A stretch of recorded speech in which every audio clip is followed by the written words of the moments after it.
Hello, everybody. Welcome back to TerrafirmaGreg. Hi, everyone.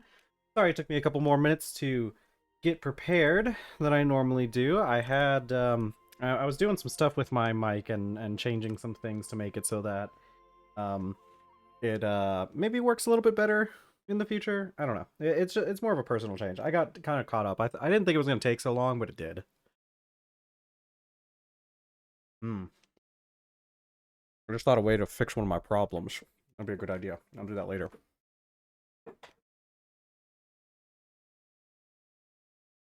Hmm. Am I rolling over? Tables. You're rolling over.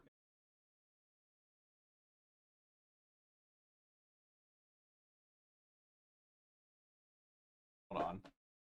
What am I? What do you mean? Oh my god. How did that get? What is this?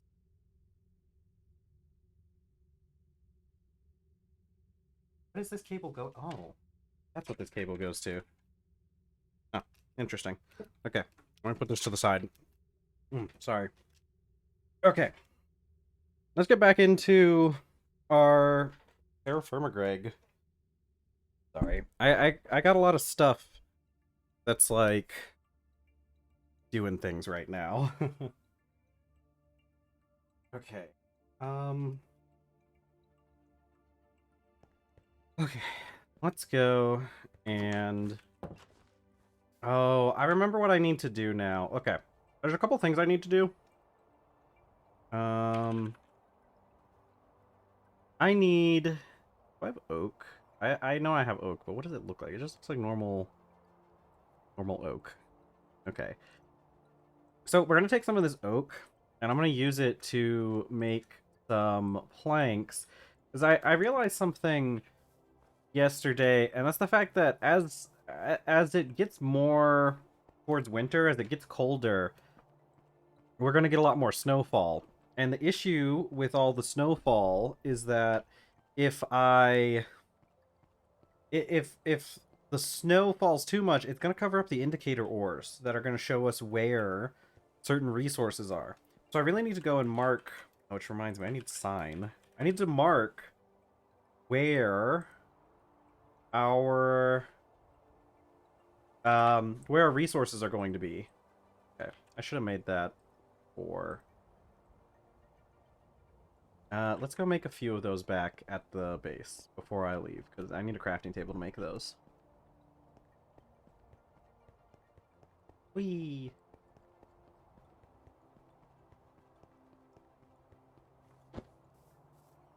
Okay.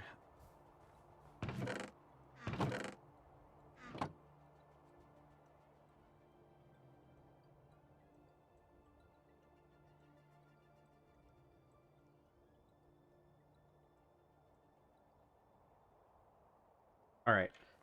Let's go make some markers.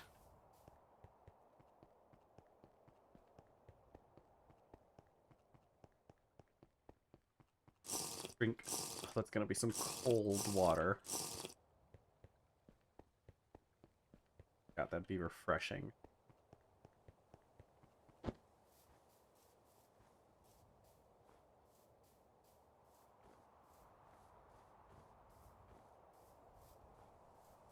Oh, man. Sure is windy up here. Let's see.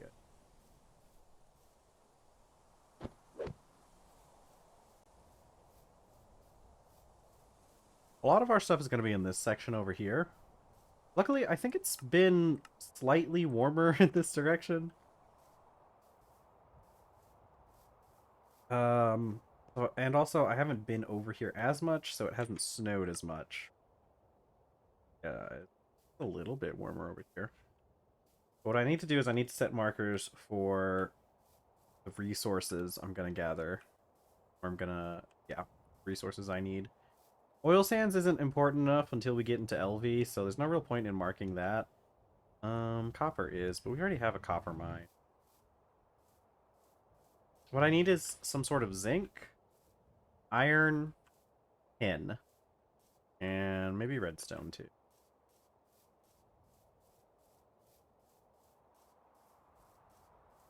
To change the name of the stream.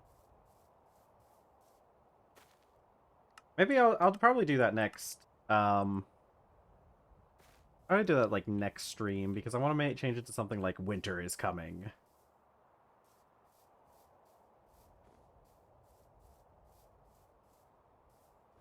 Okay, over here I think is where most of our resources are going to be.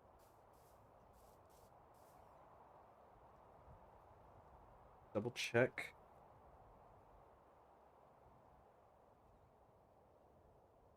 Already got all that taken care of.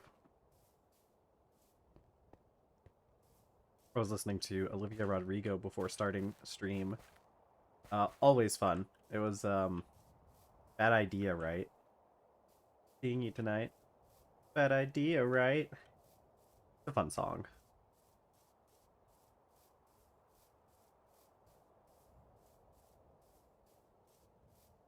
Blah, blah, blah, blah. This is gonna be...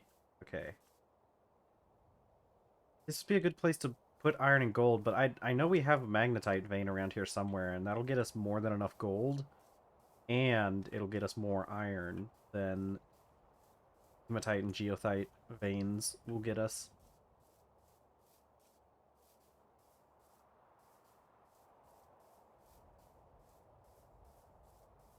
Ooh, here we go. Some zinc. This is actually a really good mine in general. Gold, hematite, sulfur, solarite. Yeah, this is a good place to set up a mine. This whole valley area here could probably be, like, mined out. Okay. Sign there. Let's, I... Oops. Thing.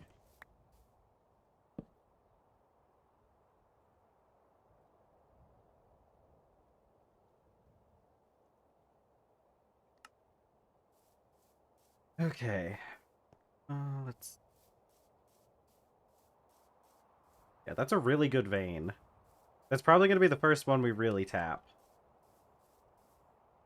And honestly, it might be the only vein we actually need. Those are all the materials that we need to really get started. It would be better if we could find, like, a little magnetite vein, but I'm going to leave that there, and let's put a little torch on top of it. Maybe it'll stave off some of the snow. Because there's other things we need to get done before we really start on that. We need to go to our copper mining, and we need more copper. I guess we haven't processed any of the copper that I have yet, so...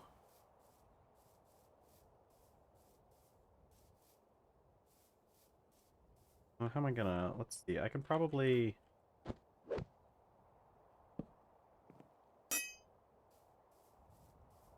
Okay. So, now that that's taken care of, I don't have to worry about the snow covering up my... all the indicator ores and stopping me from, like, going down and finding stuff. Oh my god, the leaves are starting to change color. Oh, the leaves are changing color. Cool. Up here. Hello? Hello? Anyone in here? Hello? No one? No, this would have been a nice little hole to live in.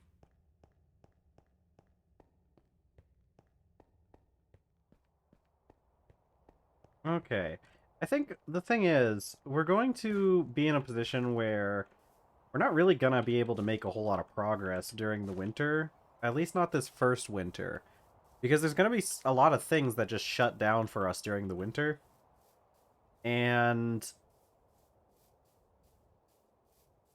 like, it's gonna become a lot more difficult to do anything. Like, you see the lake is freezing over.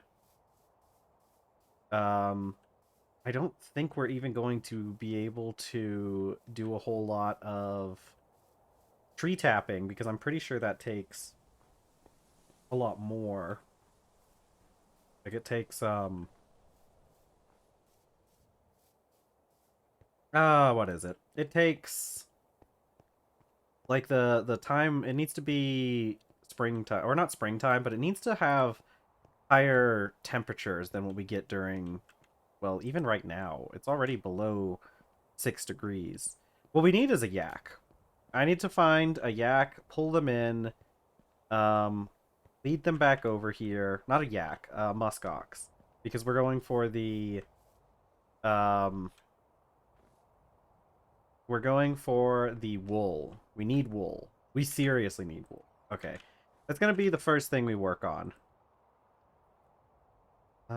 Let's see. I need put up some of these things.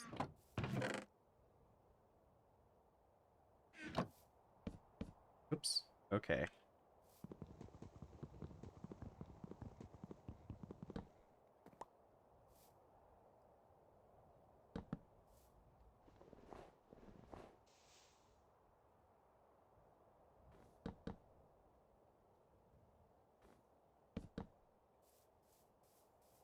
Okay. See, I think this water may end up being relatively safe from freezing. I'm not sure. It gets too cold. It probably will freeze in there as well.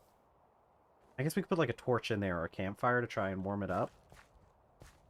I would say we could put a forge in here, but it needs to be able to see the sky is the issue.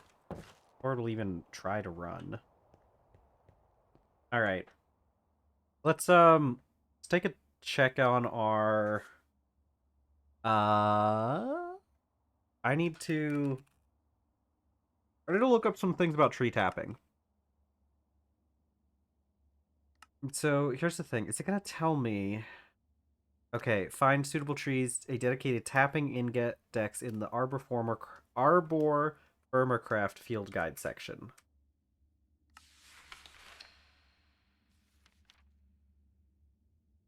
Tapping index. Yeah, see, here's the thing. Okay, this requires... I thought this was going to be a lot more difficult. I thought it was going to be a lot worse, but minimum maximum temperature for tapping maple trees is pretty low. So that's fine. Oh, it also needs a minimum maximum rainfall? Hold on. We should still meet those requirements in most parts of the area here. I think we're above, like, 250. Why is it foggy out here? I don't like that. I don't like what it's doing. I don't like it being so foggy out here. Makes me think something's gonna happen.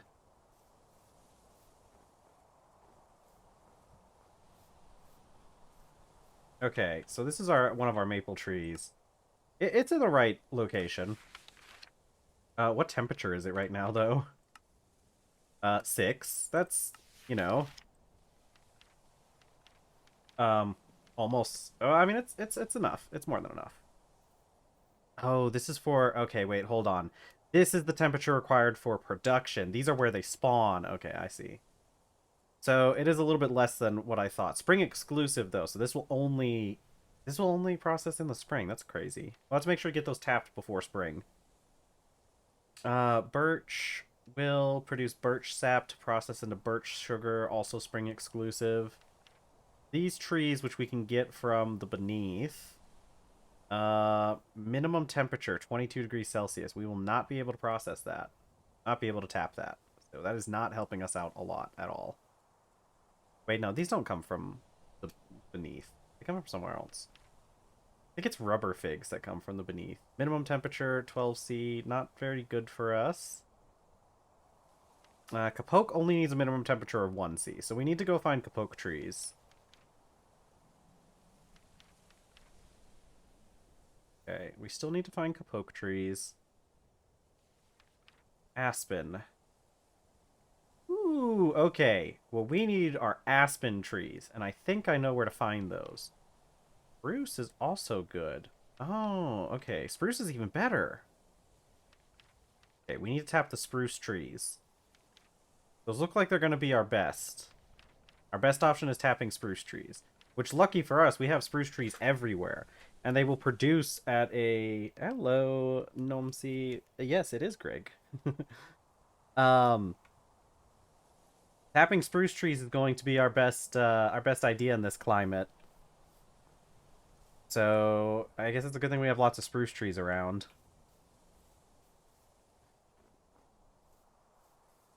Okay, I don't remember where. I think I chopped down a lot of my spruce trees. I need to go plant some more spruce trees so we have something to tap. It really is. You're so right. Because, like, look at this place. This is part of the reason why I settled here. Is, this place is gorgeous to look at. Yeah, you're right. It does perform pretty well.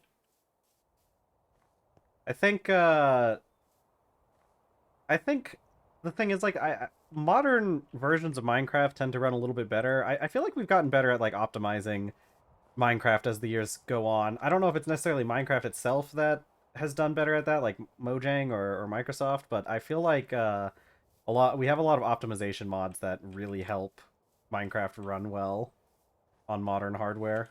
Or not, I guess not on modern hardware, but on modern versions.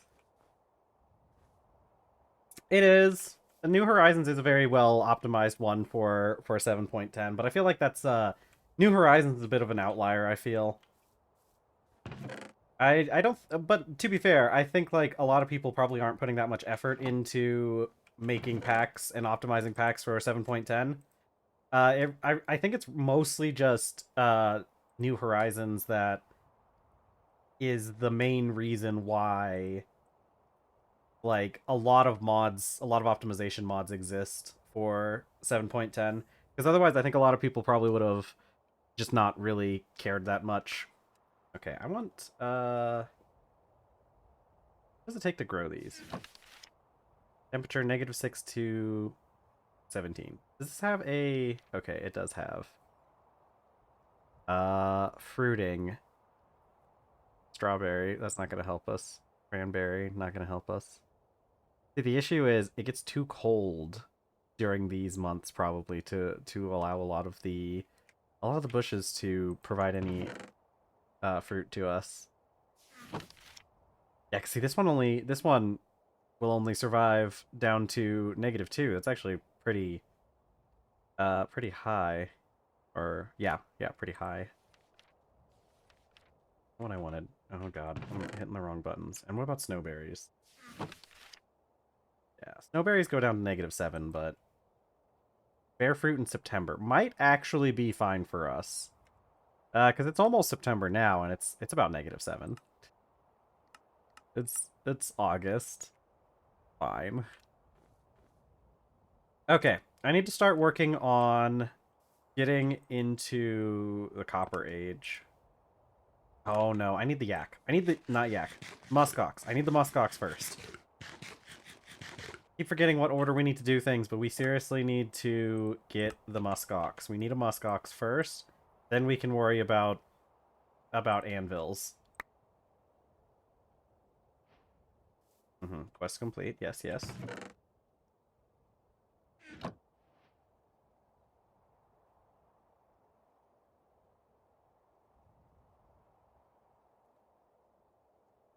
Okay. I'll go find a muskox. I need a pen for a muskox, though. I can't just put it on the lake. Where would I put a muskox? I guess I can put it in the house. Can't get out. What does it take to make those grooming stations? We need at least copper in order to make them. Okay. So, muskox first. Bring him back here. And then we figure out what to do. I feel like, because we're kind of in the mountains, I feel like there's probably some, like, there's probably some, like, valley I could just trap the muskox in. And it probably wouldn't be that hard to get them in there.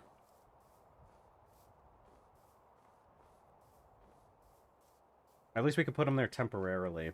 I just need a single muskox so that I can produce wool cloth, so I can, or wool string, so I can get that. See, like in here, although I've already planted a bunch of trees here, so it's probably not the best place. A lot of other places we could go, though. Like, I could trap muskox in that valley where I'm going to be starting my mine. Speaking of trees, I need to plant the spruce trees.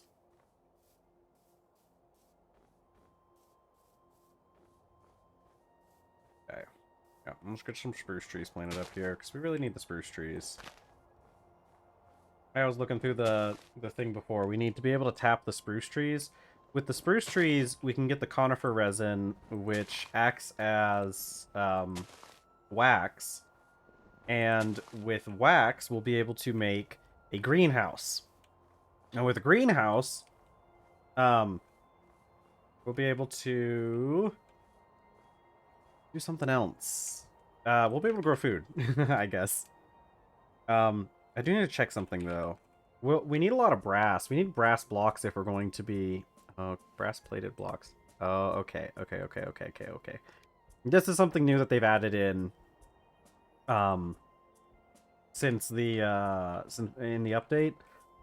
It used to be that you needed actual brass blocks in order to do glass blowing, but it looks like they added those glass-plated blocks, or brass-plated blocks, and I bet that if we use those, we can still do our glass working stuff. We will need a gem saw, but I feel like it won't be that hard to find gems. We can find a few gems lying around on the ground, even if we just get a little bit, because like I think we just need some dust, and yeah, we just need a powder, which I'm pretty sure we get by grinding a dust up. Yeah, so we just need to find a few crystals lying around and dig them up, which shouldn't be too hard for us. Yeah, see, like over here, I think this area would probably be a good place to put something like some farm animals, and I don't think I have to do a whole lot of work in order to make this area so that they can't get out. Yeah, okay. Let's I can also probably just like, I don't even really have to work that hard. Just like take this area and then maybe build up here. Okay, well, I know there are rules for how these blocks can stay. Oh my god, that's probably not. Okay, all right. See here. Here's what you got to do. I'm pretty sure when you're working with dirt, I'm pretty sure the rule is that it will fall if it doesn't have like another block up against it. So if I mound up dirt on the other side, it will kind of stop the dirt from falling.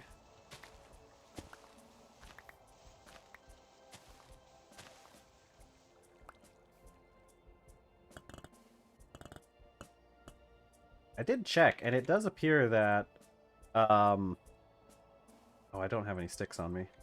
I left them all back. I need a stick. Stick. There's definitely going to be a stick around here somewhere. Probably under the trees. Tends to be where sticks are found. Yeah. Oh, see, this is also a spruce tree.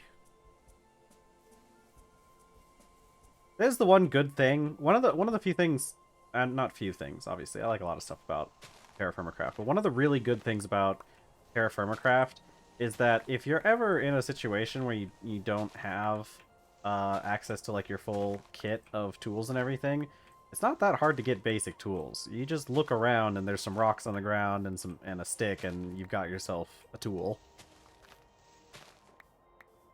which is really helpful, especially earlier on. But of course, it's still pretty helpful later on too, I guess. I mean, if you were ever in dire straits, I don't think I ever really ended up in those situations the last time I played, so maybe it's not that useful, but whatever. Okay, so this part's built up. Let's see. I gotta make sure that there's no blocks they can climb up.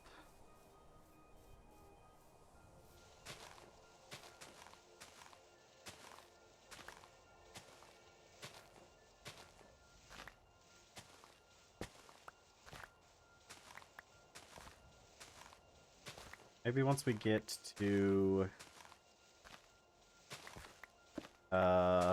once we get to daytime, and if I can get this all sectioned off. This is like traditional ways of like keeping animals, right? Like you kind of just build a pen around them, And then you say that's my animal. and now you have domesticated a muskox, I guess.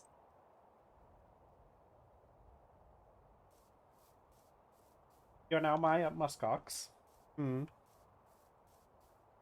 The issue is we're gonna have to pay a lot of attention to the muskox because we cannot afford to let the friendship decay on the muskox. We have to make sure we're feeding that guy every single day as fast as we can so that we can get it to the point where it's not going to decay, because it has to be a certain amount before we can shear it. So we got to make sure that we're at least there.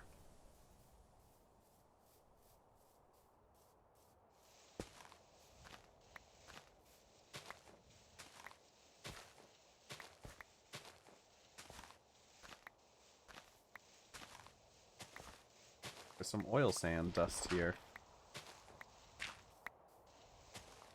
Tiny pile of oil sands dust. There was a stick over here the whole time.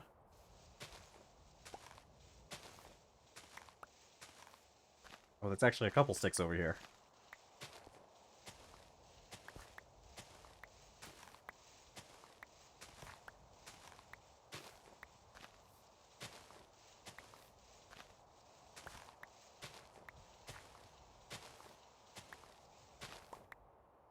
Only issue with these stone tools is they break almost immediately.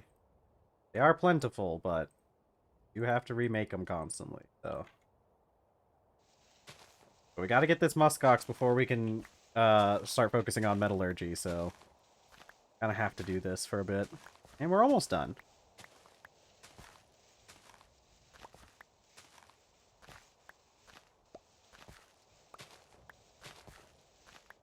Okay, that should be good. I don't think there's any way that a muskox could get out. It looks like there's no single block.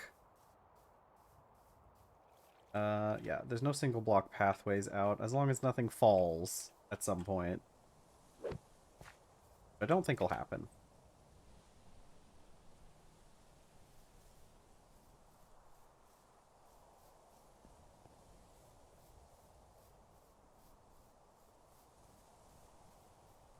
I'm eating my toaster strudel while I walk.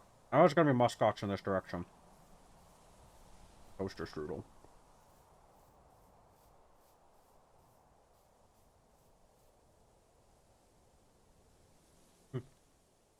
Stop. I eated it. I eat the strudel. The issue is going to be getting the muskox back. Right? There's so much land that we have to traverse. Maybe better to go in this direction. I know there's muskox back there too. I think the other ones might be slightly closer, but they're like across a river, and transporting muskox across a river sounds a little bit painful.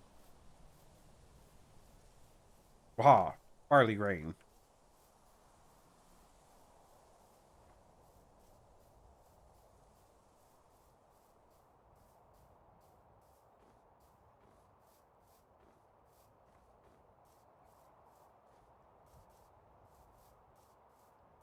Okay. I think that's the area where we're going to be setting up a mine. Yeah, you can see that marker I set up?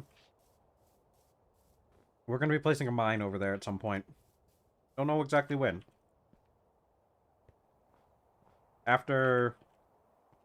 Well, we're going to have to... We need to make bronze. I think I didn't... I need to mark a place for cassiterite. I kind of forgot about that. Because I don't think we have a place nearby that's... Or that area that I marked doesn't have cassiterite in it. It's like one of the few ones that's missing. It doesn't have copper or cassiterite, so it's actually not very useful for us until we get past bronze, but it's probably fine. Do I have my stuff on me? I don't have my signs on me. I should have brought the signs with me.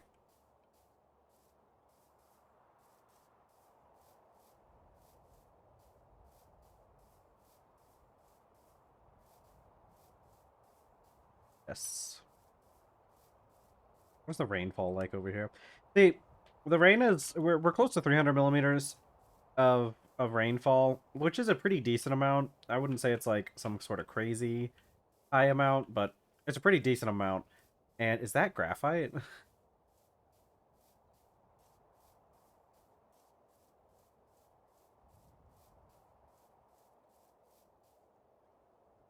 No, it's just shale. Okay, because this is gabbro, and gabbro does spawn graphite. So, you know, it wouldn't be impossible, unfeasible for there to be graphite in here, but I'm not seeing any. Ah, snow. Ah, it tried to suck me in.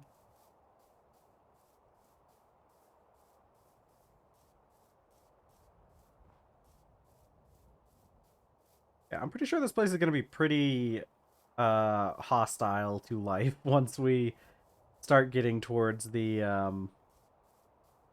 once we start getting into winter, which is autumn is upon us soon. This is Gabbro. Hello. Is there anything in here? No. Rhyolite as well. Is Gabbro beneath us? What are you? Ruby. Okay. Redstone. Okay, good, good, good, good.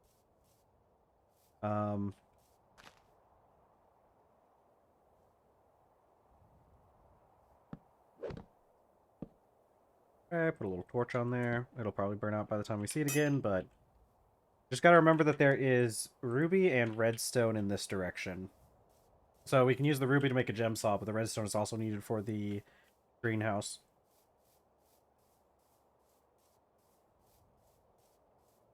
Ah, there's the northernmost beach. Which means somewhere around here there should definitely be some muskox. Garlic. I'll take garlic.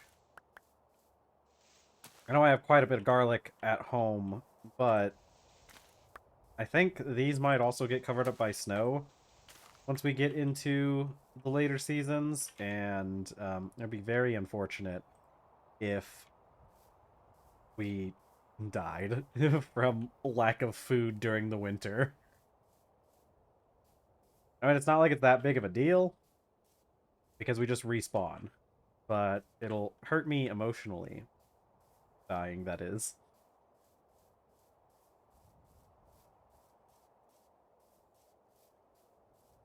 Okay. Yeah, there's lots of ruby and redstone in this direction, so we don't have to worry too much about that. This is a really nice spot for ruby and redstone. And we've got, looks like a geothite vein underneath it, so this would be a very good place to set up a mine. I'll only put up some markers. I'll use this existing stone structure. Actually, I'm pretty sure if I put something on top of these, it's going to realize that cobblestone is affected by gravity in this. But let's find out. Nope. Okay. I should be able to... Oh. I really love the parkour mod. I get why people wouldn't want it in a pack like this, but personally, I think it belongs in a pack like this. I think this is probably one of the best packs to have the parkour mod in. Is that cattails? Can I harvest those? Aren't those, like, used for something? I think you can eat them. Oh, there's a muskox. Yeah, can I cattail? Yeah, you get cattail root. Hold on.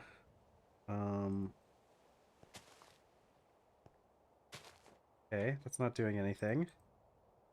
Is it, like, not enough, or do I need a knife? Okay. I have no idea how to harvest cattail root. Maybe it's just not grown enough.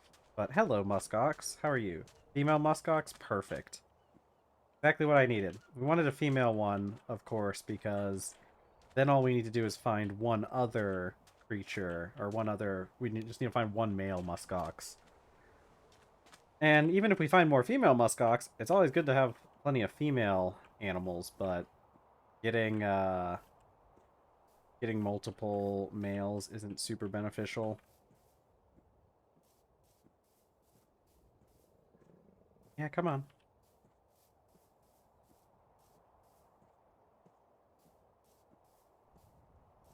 Once we get to Copper Age, we'll be able to start doing... we'll be able to make a lead, because we'll be able to make it out of some string. I think we should be able to use wool yarn for that. And we'll make some string, and we have to use a ring, which I think we can do with, like, we can just do a copper ring.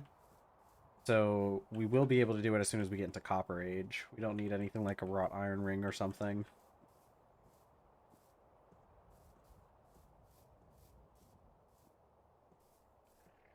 Alright, yeah, come on, buddy. It's getting a little dark, so maybe hurry up a little bit.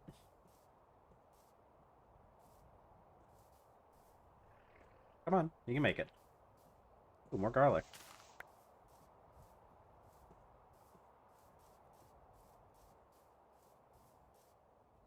No, come on. Come on, buddy. Yeah, come on.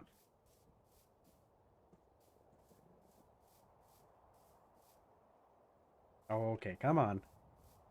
Don't lose sight of what's important. I'm gonna get you over these mountains. The caribou's taunting me. Okay, come on, buddy. I know I got a little bit far away, but, like, I just have to go a little bit slower with it.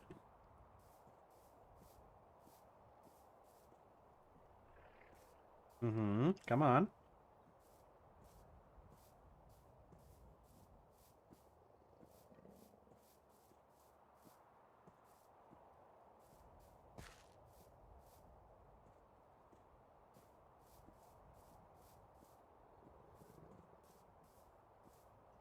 Okay, Stibnite.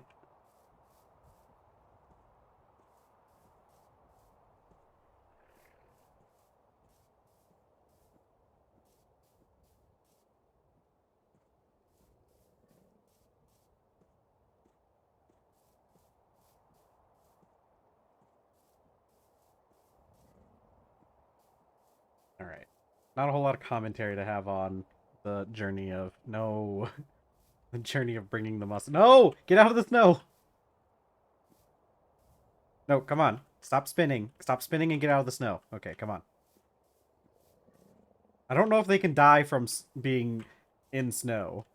I feel like they probably can.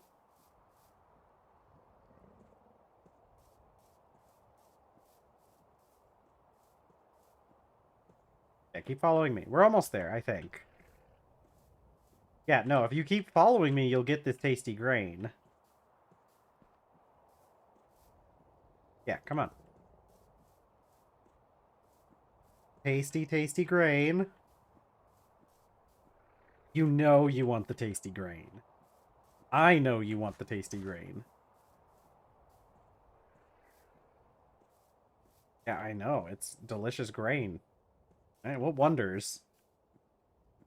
Okay, muskox, where are we? Do you know? Come on, over here.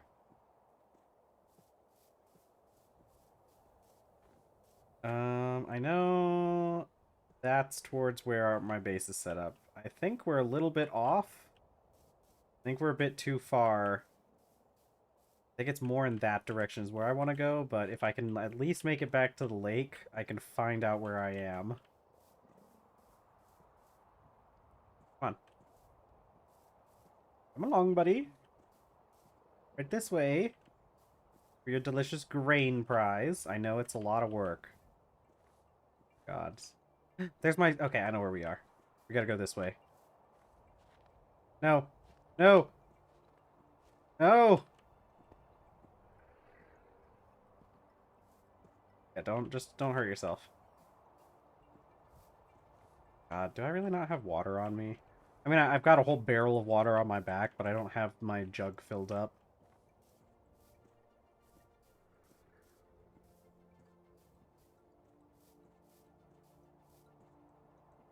We're almost there. It's, just right around the corner, I promise.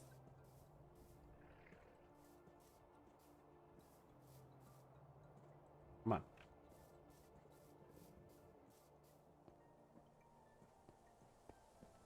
Okay. Just a little bit more. Come on, let's get to the lake part. Hey, here's our pretty frozen lake. Over in this direction. Yeah. Lake. Come on, over here. Should be right over there. I think those were the trees that were next to it.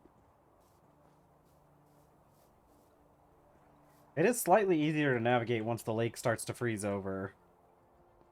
Because we can just walk on the lake now. Right over here. Nope, nope, just a little more, buddy. Hey, hey, hey.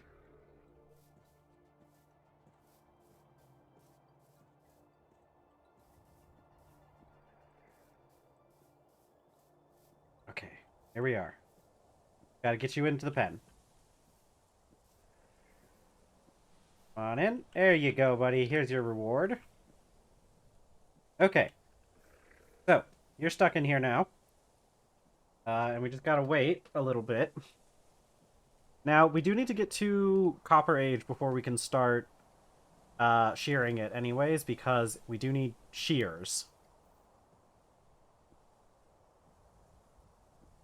Which we will be able to first get once we get to Copper Age. Because in order to get shears, you need to weld two knives together. And you can't just cast shears. You have to weld them.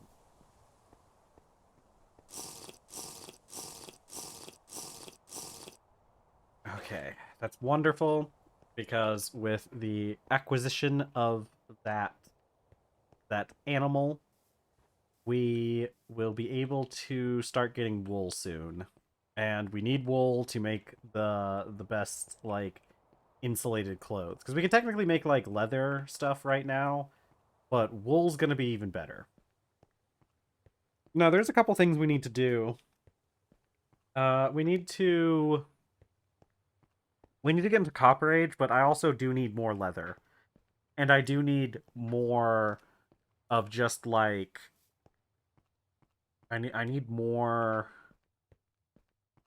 like... I need the stuff to make leather, too, because that's a bit of a process to get. It's not super difficult, but it's a bit of a process. Okay, so... get ourselves a little bit of food. Delicious feline.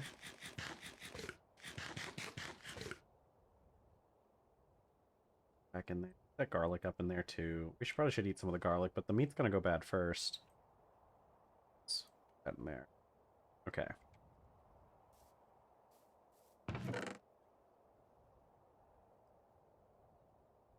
Alright. There is definitely... I think I'll just hang on to some of the loam dirt. I'm gonna get rid of some of this stuff. I really don't need all of these things, right? Like, we could probably throw out a bunch of these sticks, too. We do need a lot of sticks, but once we have a decent amount of sticks, we don't necessarily need them as much. And also, they added it so that sticks... you can turn saplings into sticks, which will probably make it a lot easier for us to get sticks.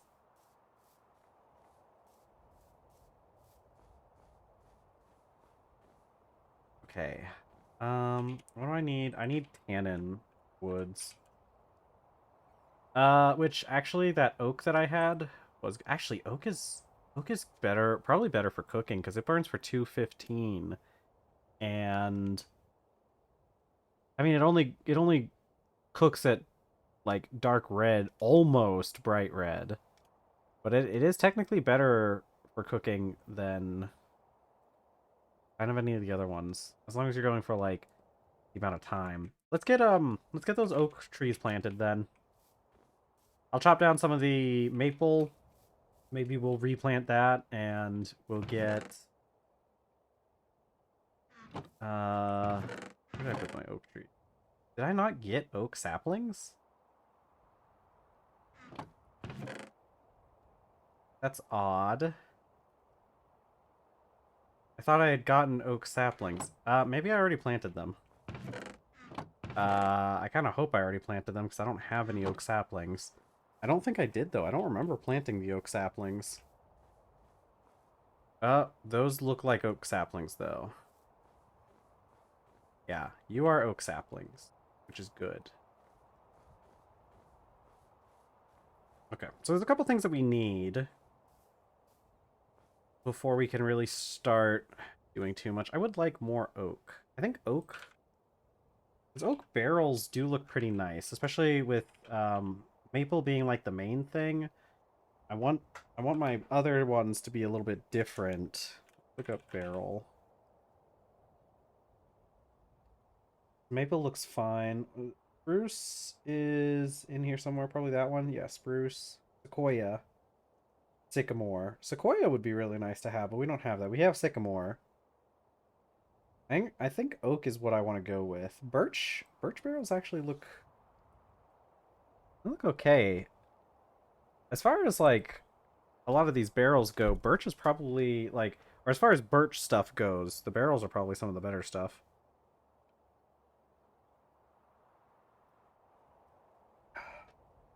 Okay, got to daytime. Let's go check on the muskox. Because I'm not really sure how it determines when I can feed it. If it's like a strict time thing, or if it is or if it's like resets at a specific time of day. Like, do I have to wait a certain amount of time, or does it just have to be a certain time of day and then it resets? If I can feed it now, it's the latter.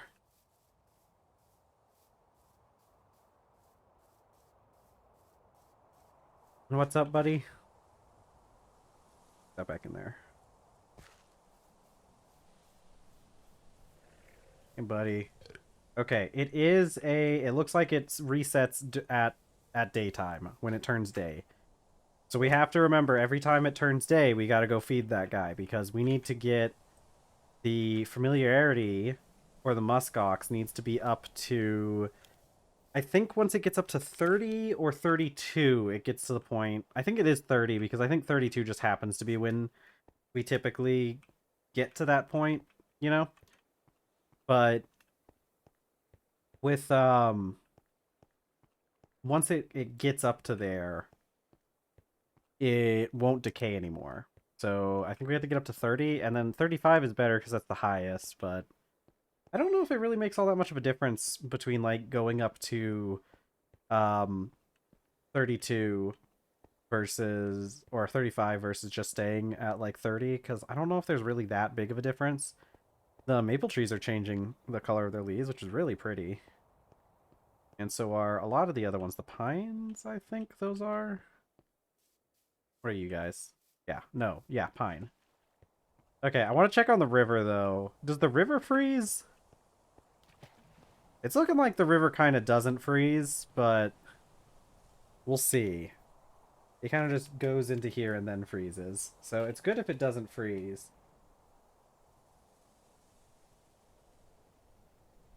Okay. Alright, we need to go get copper. We need to gather up enough copper to make an anvil. We need 14 ingots worth of copper. So let's go check and see, because I've got some stuff that can be ground up into copper. But it's probably not going to be enough to make a full 14 ingots, but we should just start with it to try and see. We also need charcoal too, don't we? Because we need a charcoal forge. We can't just use well, I guess we could use a pit kiln. Now that I think about it. We could, but we still need the charcoal forge to like heat up the ingots in order to weld together. So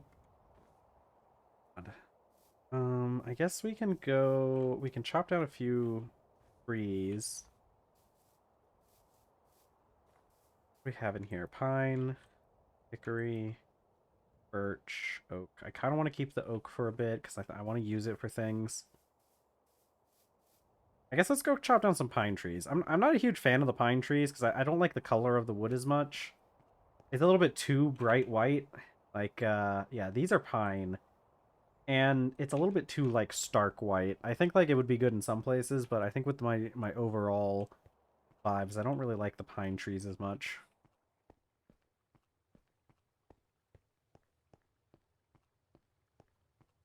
Okay.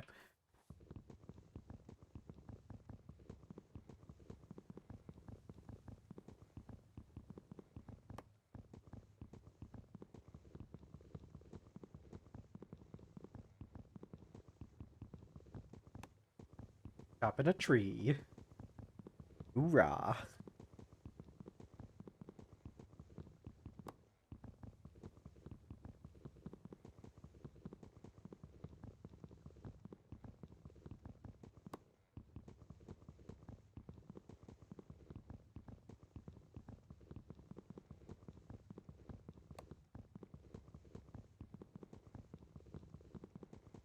Hoorah. Tree chop time. Chop, chop, chop.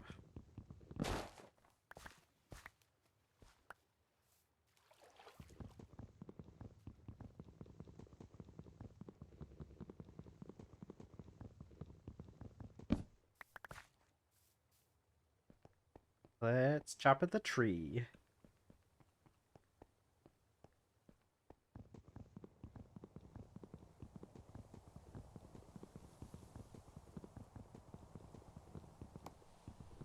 Yeah, getting an upgraded axe is gonna be one of the big things. I'm making I think I'm making an axe first and probably a shovel second. Once we get access to metalworking. God, I have sticks on me. I just need some rocks. Okay. Fine. I guess I can't find any rocks. There's some rocks. I bet there's some under the snow somewhere. See, that's the thing, is that the snow does cover things up. I mean, those were bad examples because nothing showed up, but... I also don't like how the mossy rocks and the non-mossy rocks don't really count as, like, separate rocks. Like, I can't use this even though I do have 2 rocks. It's just, they're not the same kind. I swear there's sometimes stuff underneath these snow piles. Why I'm having such trouble right now. That's a rock, I think. Yeah.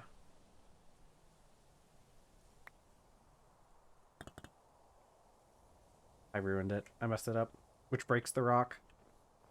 Meow, meow, meow, meow. Rocks in the water. I don't know. I don't think it's, like, typically recommended to, like, jump into frozen lakes. But that's okay. My guy apparently doesn't get too cold from it. I only got a little wet from that full body dunk into the lake.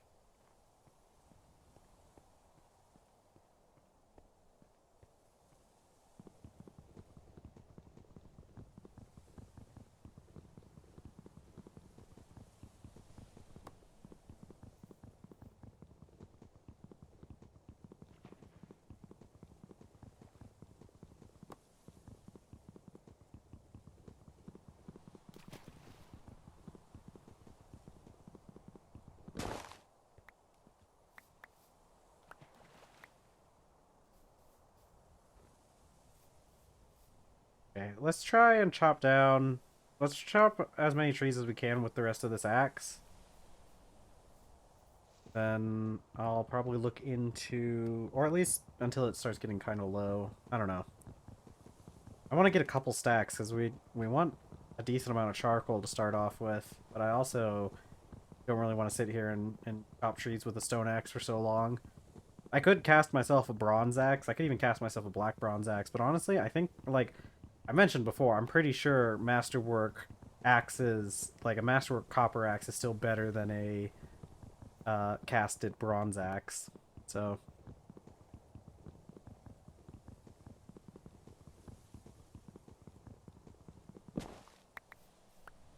let's get...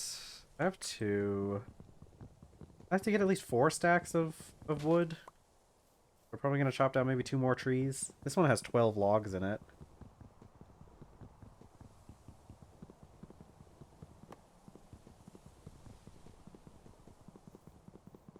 I think there's actually 2 trees combined together.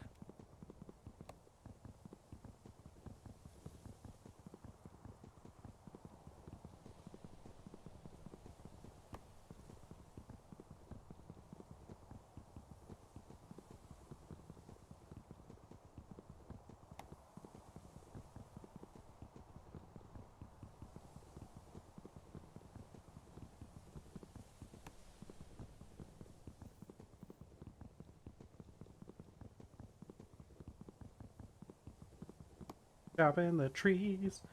Hoping those bird sounds don't get my video flagged, because that happens sometimes. You know, oh, somebody's copywritten the sounds of birds, and it's like, what do you mean somebody's copywritten the sounds of birds? What does that mean?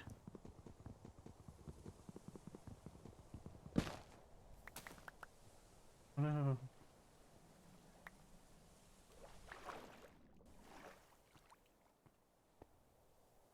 Okay, we'll collect this other log, and then we have... Well...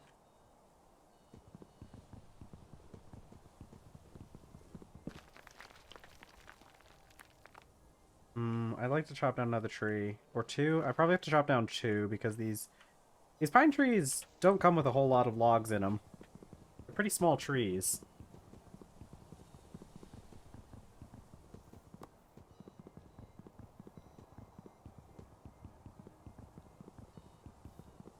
Another part on the bottom, is that also log?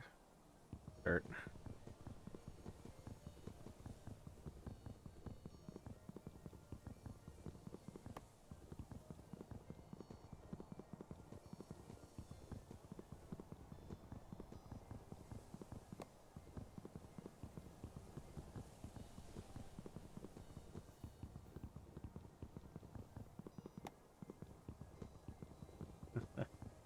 Oh boy.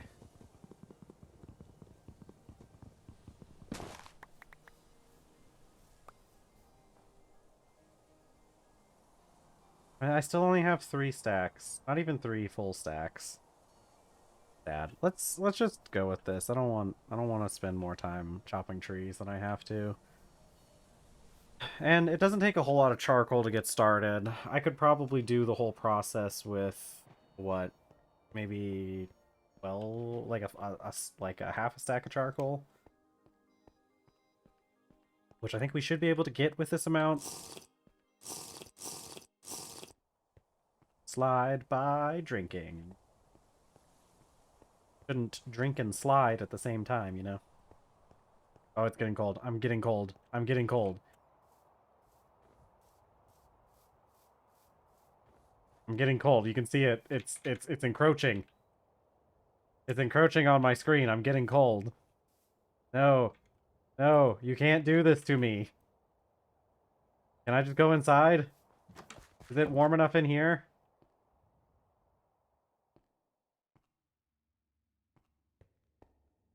Okay. It's warm enough in here.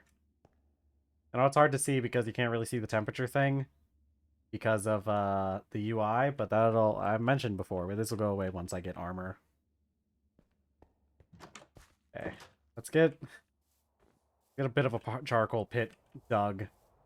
The issue with this place is it's so hard to find a place to do anything because there's just so much that's very hilly. Okay. That there. There. Last 2. Oh. I guess they did just go in there. Okay. Fire starter.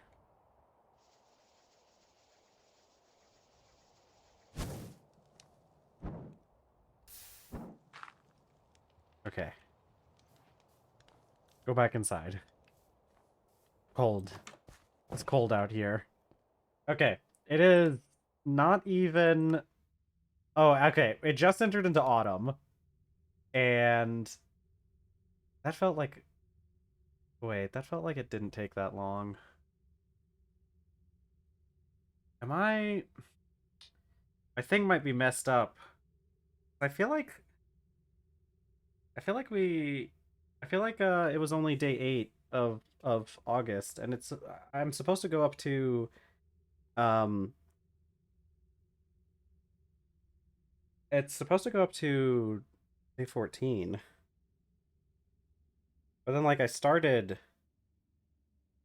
I start in June or did I start in July? No, there's no way, because if I miscalculated, it would have started much later. I don't know.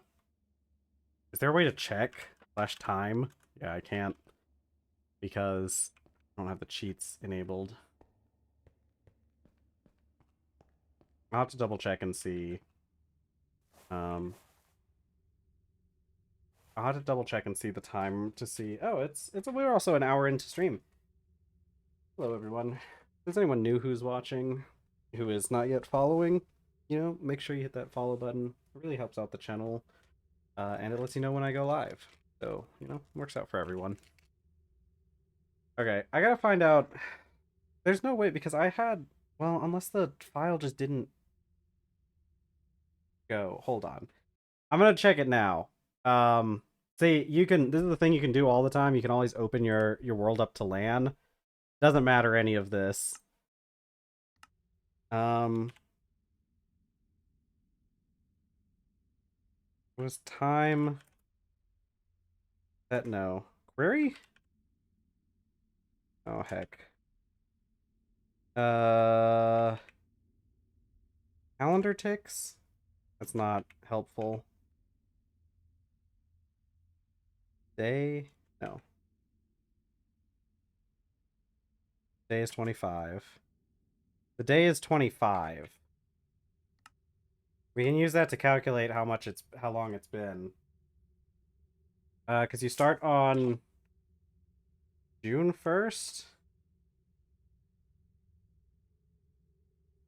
8. 8. Okay, hold on. Time. Query. Game time. Got it. There should be a set, not like this, month length. I'm going to set it here to 14. Okay. I don't know if... Okay, let me save and quit and rejoin back in. I'm not sure if dang it. I'm not sure if the calendar days were already like that. We may have lost a little bit extra time in the beginning because my calendar days may have not been set up properly. I don't know why, because I brought over my config. No, I brought over my config. I saw it in there. It said that it was 14 in my config file. Unless something just got messed up with this one in particular, but that's okay. That command will fix it or do nothing, so... We may have lost, we would have lost about a month worth of time so far with the amount of time we've been playing. Okay, but everything should be good now.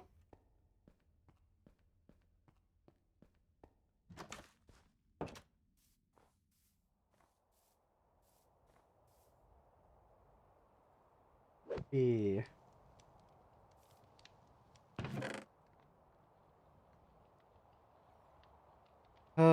Okay.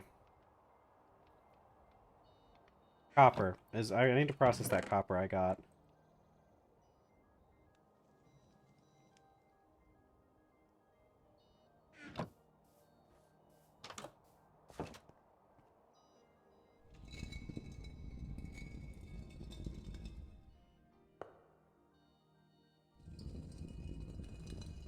Oh, these may... Okay, wait, no, that's because it was a pour. Okay, I see.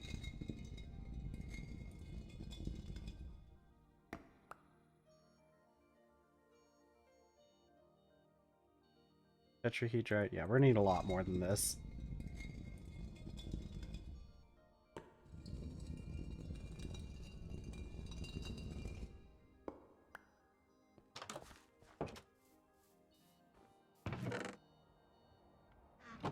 Let's go get some more tetrahedrite. How many... I need my supports. I don't think we need too many, but do I have any more spruce logs on me? No, I don't. How's the garlic doing? It's coming along. We'll get at least some garlic harvested. I don't know if the rye is... Or in the... Like, the barley might die soon. The rye might survive a little bit longer, but I don't know how long. Yeah, garlic. Alright, let's... Oh, it's snowing now. Okay. Let's go look into tetrahedrite.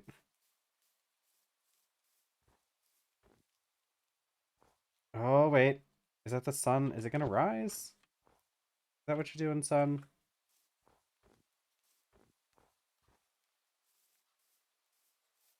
Okay, we'll go and... I've got my... Yeah, I got my pickaxe on me.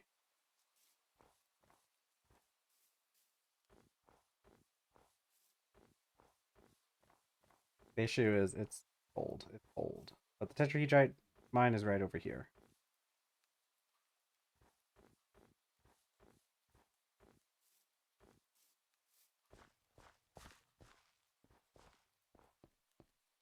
Oh, there's skeletons.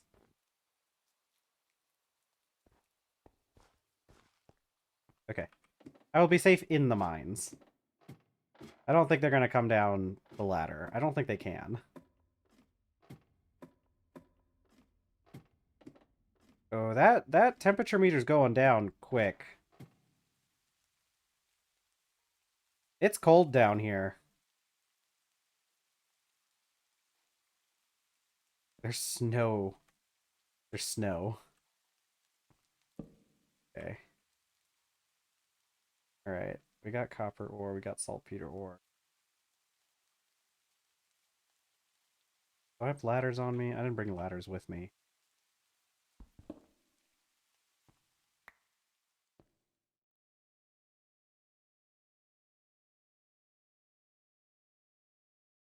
We should be fine for a little bit.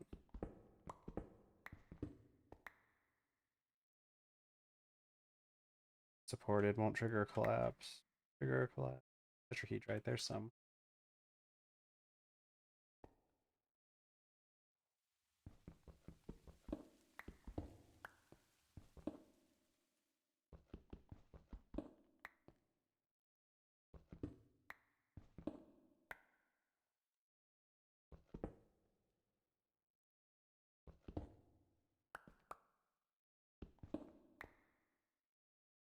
Okay. I'm glad that they added in this mod that shows when stuff would trigger a collapse. It's been very helpful.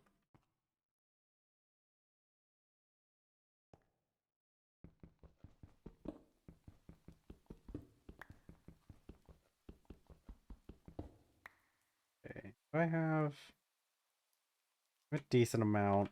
We need to go feed the muskox again. Let's go feed the muskox. I don't want to leave it gone for too long. This probably isn't going to be enough copper to start, but that's fine. Better to... We need to focus on the muskox before we focus on anything else.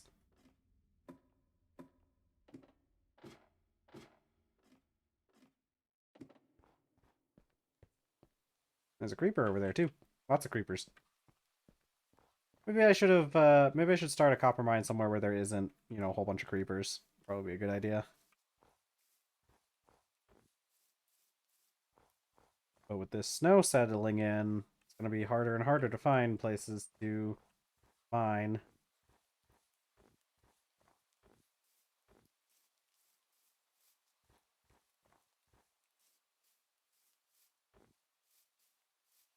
Yeah, the lake's almost completely frozen over at this point.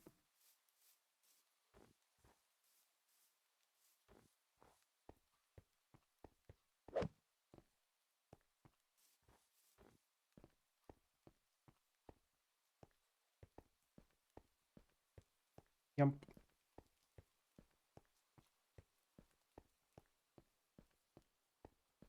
Oh boy.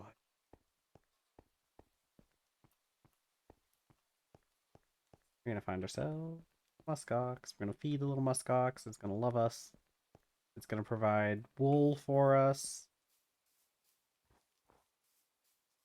I think I should probably set up like mine over here as opposed to over there because it is a very dangerous area with all the skeletons and the cave nearby. Okay, we can shear it now um once we get our shears. Once we get copper, we'll be able to start shearing that muskox. Speaking of copper, isn't there copper here? There's copper here. I could dig down and find copper here.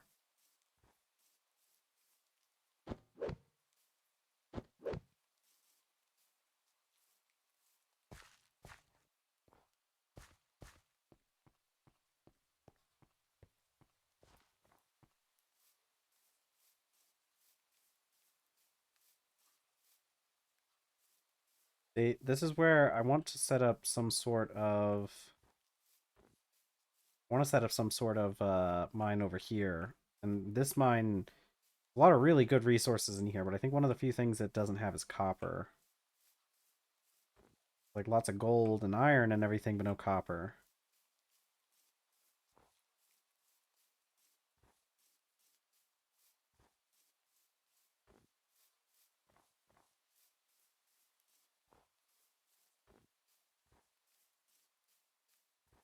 Let's see. Okay. More gold and hematite over here. I know there's copper around here somewhere. There's just lots, there's a lot of copper in the hills. Them hills have copper. Hold on one second. Sweet, it's not snowing anymore. That's a saber tooth. Yep, that's a saber tooth. Hey, Avery. Pretty good so far. Uh, we're running into a few issues, which are mostly just it's getting close. It's currently September. We're in autumn, and the further on it goes, the more this snow is gonna pile up all over the place and start covering things up. I've got a muskox that I've got in a little pen area, and so as soon as I can get access to copper, I can start shearing the muskox and use the string to make some good clothes. But until I get that string, it's kind of dangerous because I was out the previous night in the pack, and it started getting to the point where it was too cold for me to exist outside. I had to go inside for a little bit to avoid it and avoid the cold. And honestly, there's no fire inside right now, so we're gonna probably have to start a fire inside at some point to keep warm. And probably we'd only be able to start like coming out during the day. I'll be real. So aside from dealing with the cold, we're doing pretty good. We're making good progress. I have a plan set out for what we're gonna do, but it's gonna be a little bit of time. What is this? Tetrahedrite? No, this is magnetite. Heck yeah. Love me magnetite. Yeah.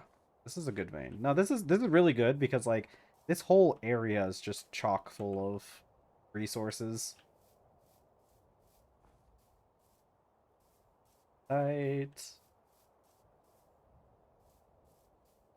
I'm trying to find a different source of copper over here. I had another source of copper, but there's like skeletons over there because it's like in the mouth of a cave. The entrance is, and there's skeletons and creepers, and I don't want to deal with them. I don't think I can deal with them. If they shot me, I would get hurt a lot.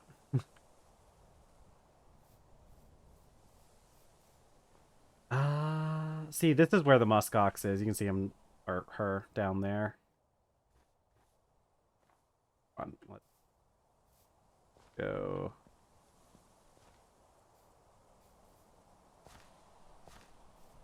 I just gotta make sure I keep feeding the muskox because I have a limited amount of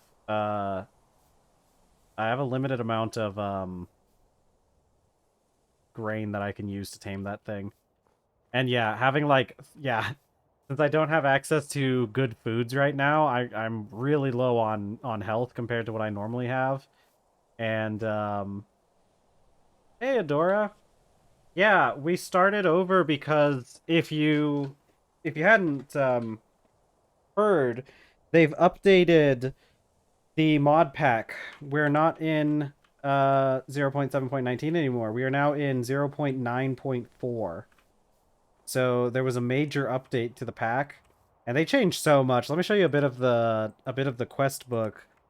They changed a lot about the mod pack, and I figured it'd be a good idea to start over and try the new progression because they fixed a lot of the progression in the early game, or made it better. We got immersive airships are in the pack now. That's fun. The Beneath is in the mod pack, which I don't know how much I care much about that, but we're probably gonna try it out. All the quests are done. I think most of the quests are now like custom quests for the mod pack. Yeah. No, it came out like really recently. I think it was like over the weekend. Well, I guess last weekend. I guess it's been like almost a week since they pushed the 0.9 branch out onto beta. Because of course there were a couple versions of 0.9 that were on alpha, but they just now pushed it into beta, so it's officially like the like official version of the mod pack. I decided to settle in a very cold area. Yeah, that sounds about right. We are in the Arctic, kind of. I think we're actually technically in a subarctic. Well, tundra. Some parts of this are subarctic. Hello, the skeleton bones. Welcome back to the stream. See, look how pretty these mountains are, though. No, I'm having fun in the cold biome so far. The only thing is we're gonna run into some issues this winter. It's gonna be a little bit hard for the first winter, but after that it should be a lot easier. They added a lot of things to make living in a winter biome more uh like acceptable, like something you can actually do. They have wax. They have not paraffin wax. Where is it? I guess it's not called wax. I don't know how to make this. Lubricant and acetone? Cool. Um, they have this stuff, conifer resin, which you can get from tapping some cold trees like spruce trees, and this acts as wax. And we'll be able to use that to set up a greenhouse. They did make the greenhouse easier to make. It uses small brass gears. Ignore this. This is just like a compatibility recipe, but we'll be able to make this once we get into the brass age. They did a lot of things to make the early game like easier, I guess. Mostly just to give you options for things in the early game as opposed to just like having to wait until you start progressing into Greg Tech in order to get some things. They've reworked how ore processing works. So you can do ore processing pretty early on by using the quern to just take any of the graded ores, the poor ores or like rich ores or whatever, and you can just grind them up in a quern and use that to do early processing. The interesting thing is they have a new mod, like it's a compatibility mod between GregTech and Create called Create, and it adds in a lot of things. Like it adds in tiered stuff for Create. It looks like Create is going to be much more important throughout the pack instead of just being like something you do at the start and then kind of abandon pretty quickly afterwards. One of the interesting things though is they have these tiered crushing wheels. You actually don't get the extra outputs on the crushing wheels until you get up to the uh the HV crushing wheel, which is the stainless steel crushing wheel. So while we probably will end up making a steel crushing wheel or something relatively early on uh because it's faster. It's not going to get us the extra outputs until later. Like the it's getting cold. It's cold. It's cold. Hold on. I gotta get back to home. I gotta get back home. I can see the frost encroaching on my screen.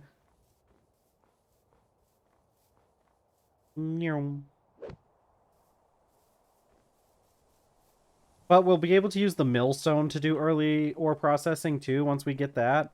They added some cool new things where our early starting power for create is going to be um animal power, right? So there's an item called a horse crank, and we can hook up horses to or other creatures to the horse crank and have them provide a little bit of kinetic stress units. Yeah, let me get inside. Uh, I don't know how much we're going to be doing for like actual like where we're going to be living in this pack, but I do have this little tunnel dug out.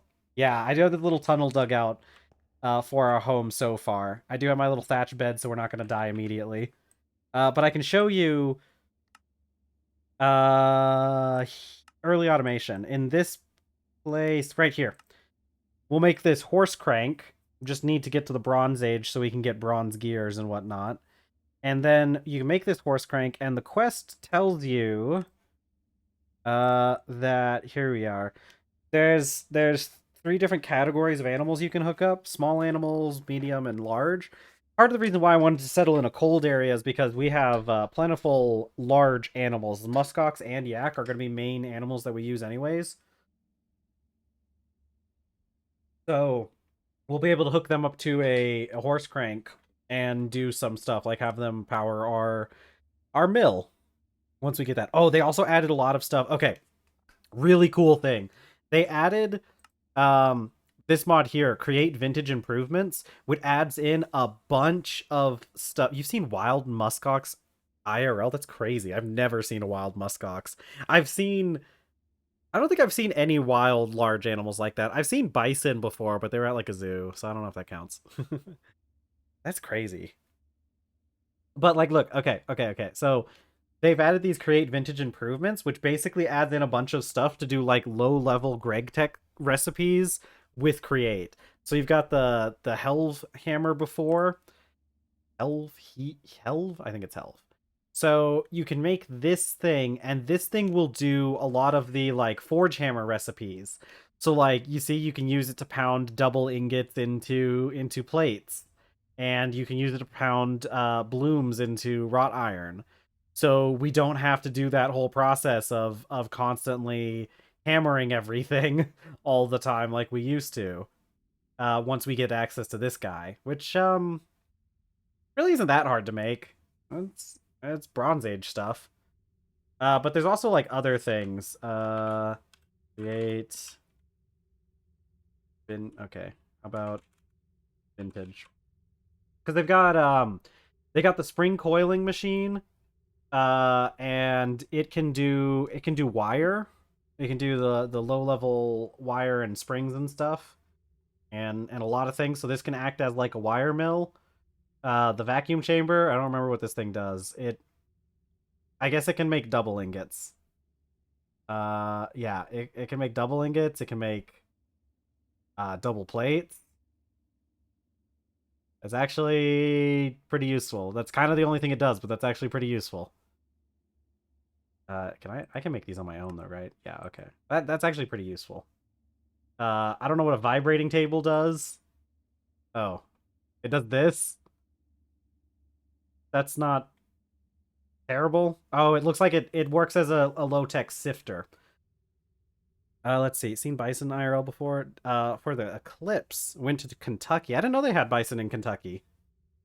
You're right. The beneath is kind of weird. You don't necessarily have to use it, but the interesting thing about the beneath is it does offer us some options for getting things like graphite and kaolin clay without having to take the grand journey to the south, which we're probably going to do anyways because I want the kapoke trees because I kind of need them, and I don't think kapoke trees spawn down there. Although I guess I could just hang out there and get latex from the trees that spawn in there because there are latex trees in the beneath. So, whatever. Yeah, I don't know how much I like the beneath, but it it doesn't seem like it's necessary, and it's like an extra thing, especially if you live in like uh a cold biome. I don't remember if it was in Kentucky or not. It was summer break. Yeah, I didn't know they had. Well, I didn't know they had bison out that far east. Anyways, a lot of times you find bison a little bit more to the west, but that's really cool. I know it's been pretty popular to start farming bison. A lot of people have been doing that. You get the centrifuge. This thing can do, this can do all your centrifuging recipes. Pretty cool.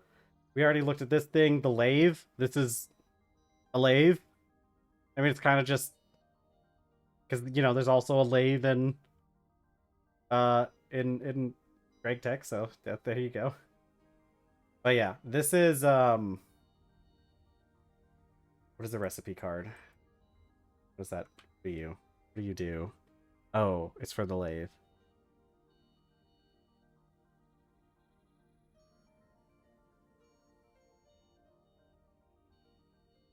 This is gonna be fun. I don't know how to. I've used this mod like once before. I don't 100% remember how to use it, so I don't need this. I've got.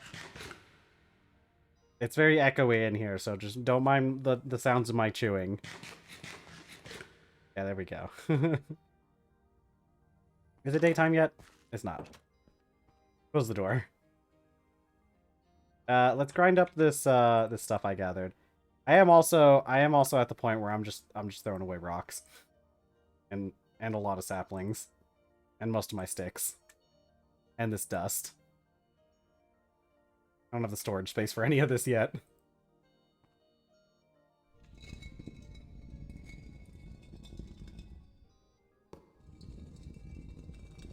But yeah, so this is our early ore processing. We just kind of sit here and grind stuff up. I think this just gives me small piles of tetrahedrite, so...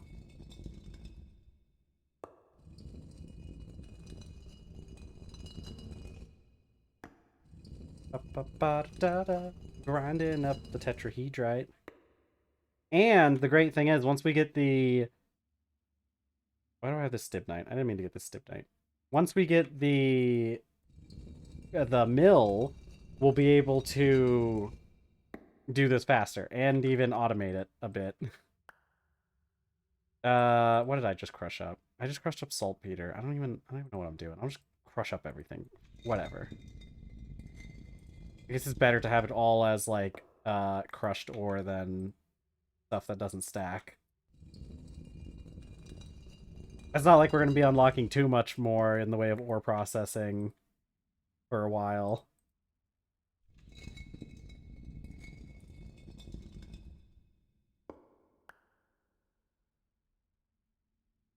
Copper.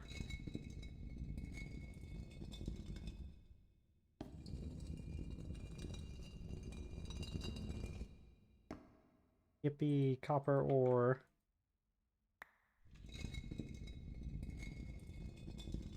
Alright, we gotta see if I can go outside. Can I go outside? Please let me outside. No. It's still dark. Or cold. Dark and cold. It's cold and dark. Okay. We're still gonna need more. I have to go find more ore. Okay, the garlic's almost ready. The rye it's getting too cold for the rye, so it's probably gonna die soon. I know the barley's gonna die soon. But we should be able to make a greenhouse, somewhat soon-ish, maybe. I should get the leather processing. I've got some... There should be some charcoal under here now. Let's just go ahead and get it.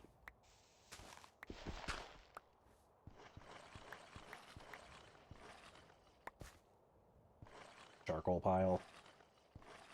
They finally updated the quests, too, where the quests will update if you, like...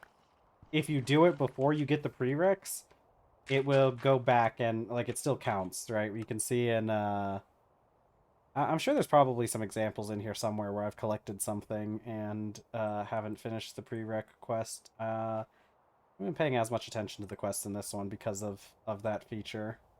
I know, right? It's really good that we can actually do that now instead of having to do every single quest in order every single time. Okay, these won't happen. But you get what I mean. It's almost daytime. We gotta go feed the muskox. Snow from our crafting table. Yeah, exactly, right? Yeah. Yeah, it's probably one of the best features they've added. Let's see. What was next? I need to do copper. I need to see if I have enough copper for everything. Let's process this crushed ore. Well, just the ones that bear copper, at least. Yeah, I gotta go back and crush the rest of these. Um... Oh, it's because maybe it's because it's fallen leaves. Oh, that's funny. We'll use the leaves to add little holes into the ice. Okay, and then this stuff we can crush up with a hammer. Oh, heck, I did it wrong. I did it in the wrong order. Dang it, you're supposed to crush it with the hammer first, then wash it.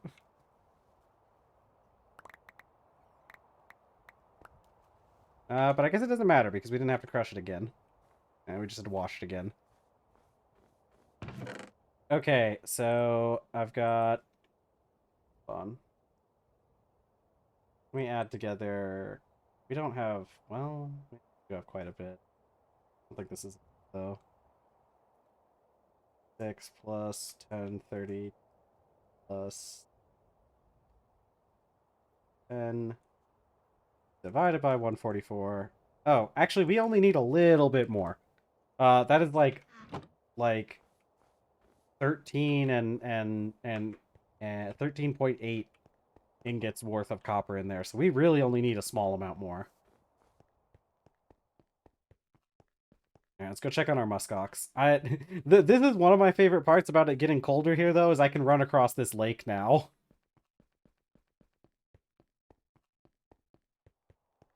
I should probably get some more water. I don't want to draw from the single spots because then it will mess up the lake. Yum, yum, yum, yum, yum, yum, yum. Delicious cold mountain water.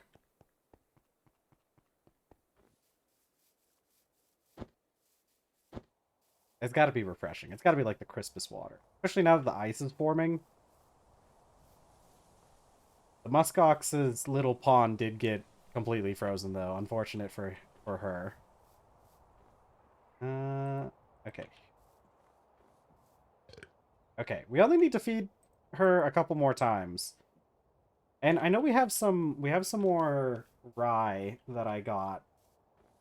And that should give us enough to... Maybe we can get a second one. We might be able to get a male muskox. Or we could go get a yak. Yak might be more useful to us to start with. We could find a female yak for the milk.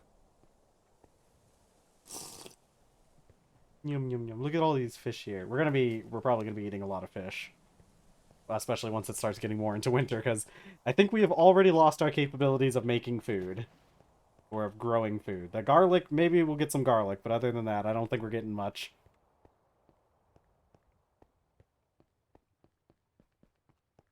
Okay, let's go get some more copper. Hopefully there's no guys in the mines, because there were skeletons, and they were mean. They were mean to me. They looked at me, and I don't really like the way they look at me.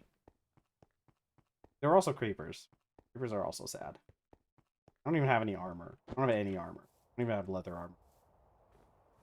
Which reminds me, I really should be working on the leather armor. I should start processing stuff, like getting the tannin and everything to make leather armor. We'll probably do that alongside the making the anvil, because that stuff does kind of take a bit of time. We'll have to do like a pit kiln, maybe. I don't know. Maybe we shouldn't do a pit kiln. I should probably do some more charcoal though before we really start. 18 pieces of charcoal. I don't know. I might be able to. Those are spears. I'm kind of waiting to see how long those things take to despawn, if they'll ever despawn. But I fought a polar bear. That's how we got the bed. I killed a polar bear for it.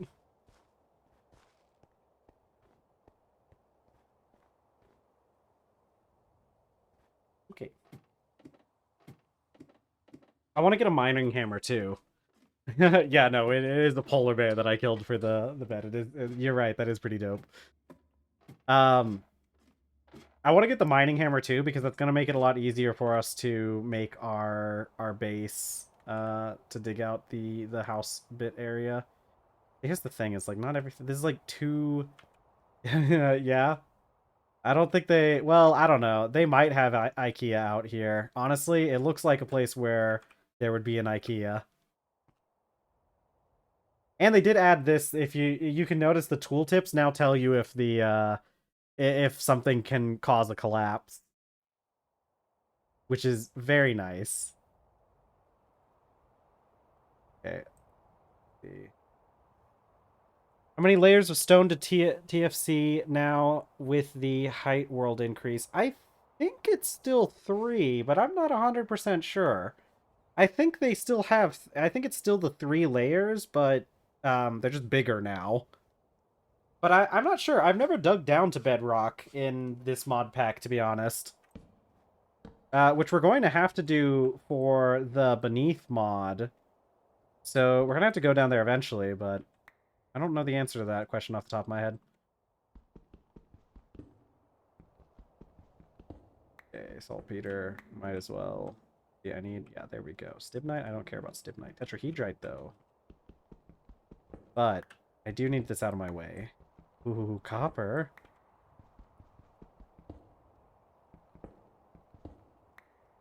I don't know what a lunite does. I didn't ask any questions about what it does. Wait, might trigger collapse. Might trigger collapse. Okay. I understand, and I will not be finding you anymore. Hold on, my mouse is getting a little finicky. Supported. Might trigger collapse. Why? Maybe I don't know how the rules work. More saltpeter. I know, right? They really did add a lot of quality of life stuff to the pack now. This is so much easier to do now that... Oh God, why is my mouse... I might have gotten a cat hair in my mouse. That happens sometimes. Sometimes... Oh my God. Hold on. Let me... Yeah, it's a cat hair. Hold on. Let me turn on my light. Oh wait. The light's already on. Let me turn it up. Okay, I think I got it. Yeah, no, sometimes I get cat hairs in the mouse, and then it really messes up the eye of the mouse and makes it so that I can't, like, do some things. And I just have to clean it out. There's been times where I had to go in with, like, a pair of tweezers, though, and, like, tweeze out the cat hair.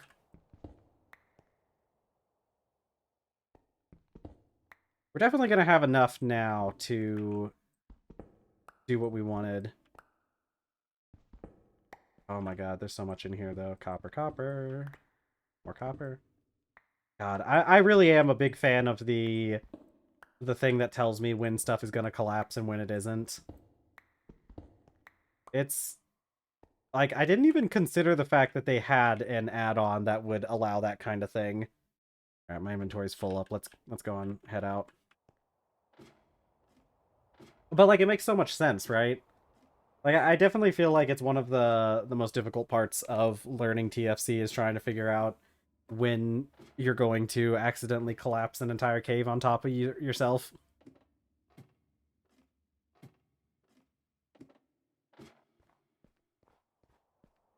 Alright, we should have plenty of ore now to do all sorts of fun stuff. God. But yeah, no, if with all these quality of life stuff and like the changes that they've been made, any viewers who are thinking of playing TerrafirmaGreg, now's a great time. Greg time. I don't know. One didn't land. God, look at how pretty this landscape is, though. Hold on. I want to travel to the tops of the mountains at some point. I can't right now because it is far too cold on the tops of the mountains for us to exist. But, like, look at this place. We had, probably Eggs was in here the other day and named that mountain Sharktooth Mountain, so that's the official name of this mountain over here. We have that mountain over there, which also reaches into the clouds. There's hot springs over here. Like, on these mountains, there's a bunch of hot springs in there. God, wait till you see the valley where all the metal is. We have a lot of metal in some areas over here. Shader Pack doing a lot of heavy lifting with the shadows, too. It really helps sell the aesthetic.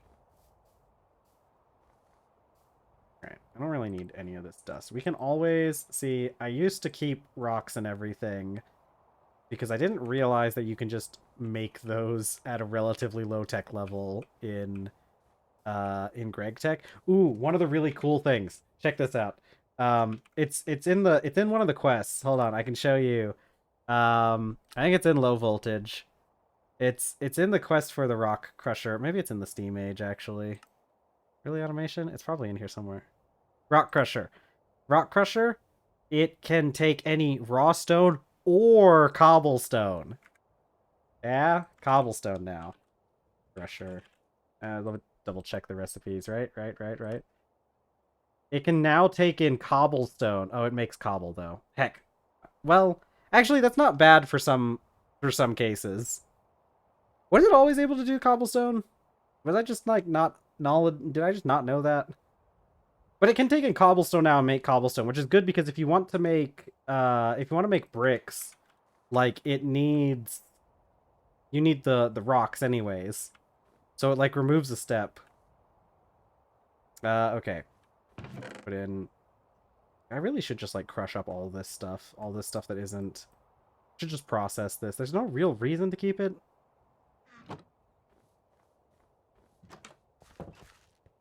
Okay.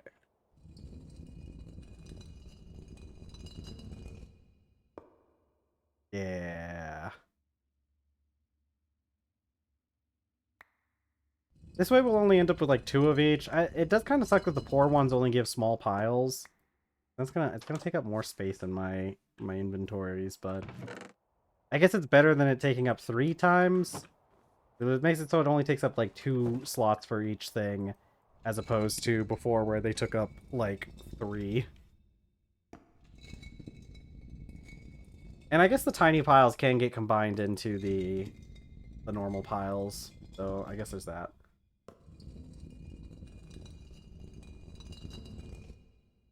Let's see, do I have any more saltpeter? Yes, I do, but it's the 4 kind.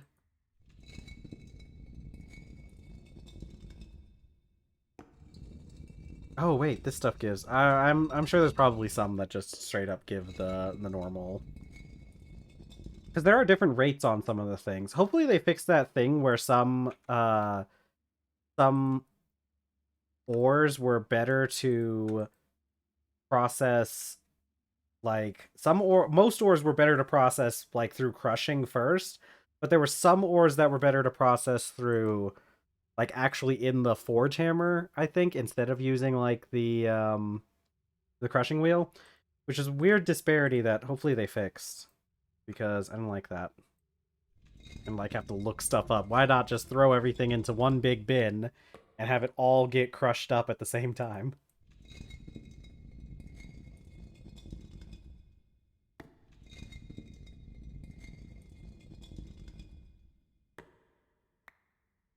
There. This amount of copper will be enough to get us started with a lot of things. We need to make the tree taps in order to start tapping the spruce trees to get the conifer resin or rosin in order to get wax. We really need that. We need that greenhouse like online ASAP, like as soon as we possibly can. That greenhouse needs to be up on online. Yeah, there were the thing with the forge hammer is that there were other things that weren't necessarily just follow the rule of like gems versus ores. I'd have to go back and look, but there were a couple things that were better that weren't necessarily gems, but it's those things that are like not either gems or ores. So, and it was, I don't know, it was. Do they still? Is it still that way? I'd have to double check and see if it's still if they still do that with the gems. But we'll cross that bridge later, I guess. We don't even have a forge hammer right now, so it kind of doesn't matter until we get that stuff anyways.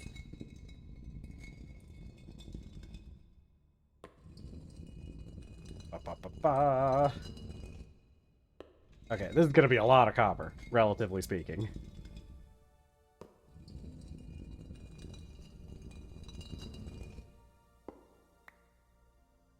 Alright, let's... actually, I do have a couple more things to process.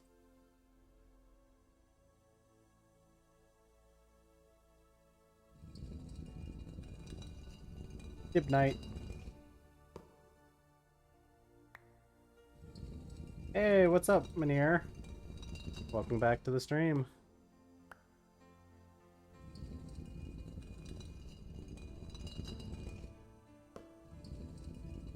See, okay.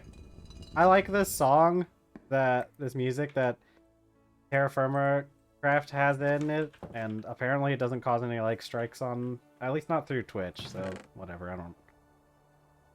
It's whatever. I'm fine.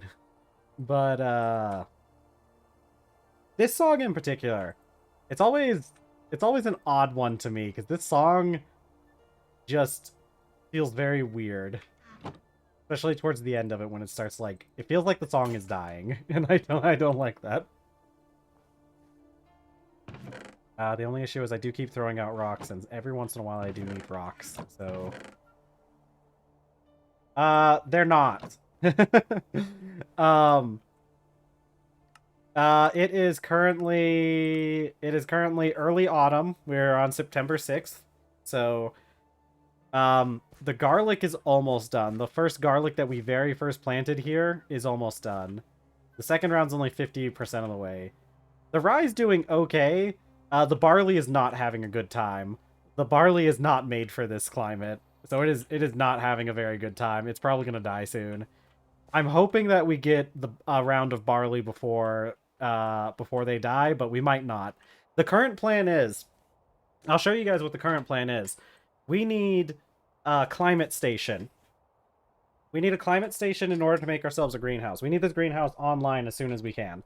I know where there's some sources of redstone. We need to get to tier 2 because we need a tier 2 anvil in order to, yeah, requires a tier 2 anvil in order to make the brass gear that we need to make the climate station. And they added in these blocks, brass plated blocks, which we can apply to a stone some stone bricks and turn them into brass plated blocks, which should work for making glass. Yeah, see, here's the thing. The hold on, let me finish this before I go off on a tangent about music. Then all we need is greenhouse. So in order to make the greenhouse, we just need the wax treated lumber. They've added it in so that we can use conifer rosin as wax. So we're trying to get copper. We're trying to get copper production going so we can make the taps, because we can tap. There's a new section here, Arbor Firmacraft. We're going to tap spruce trees. Now, we might have some issues because their minimum temperature for production is 10 degrees Celsius. And it's pretty dang cold here. So we might not be able to get this thing online before spring. We might have to just kind of wait through the winter and find other things to do. But as soon as we can get that conifer rosin, we can start working on getting a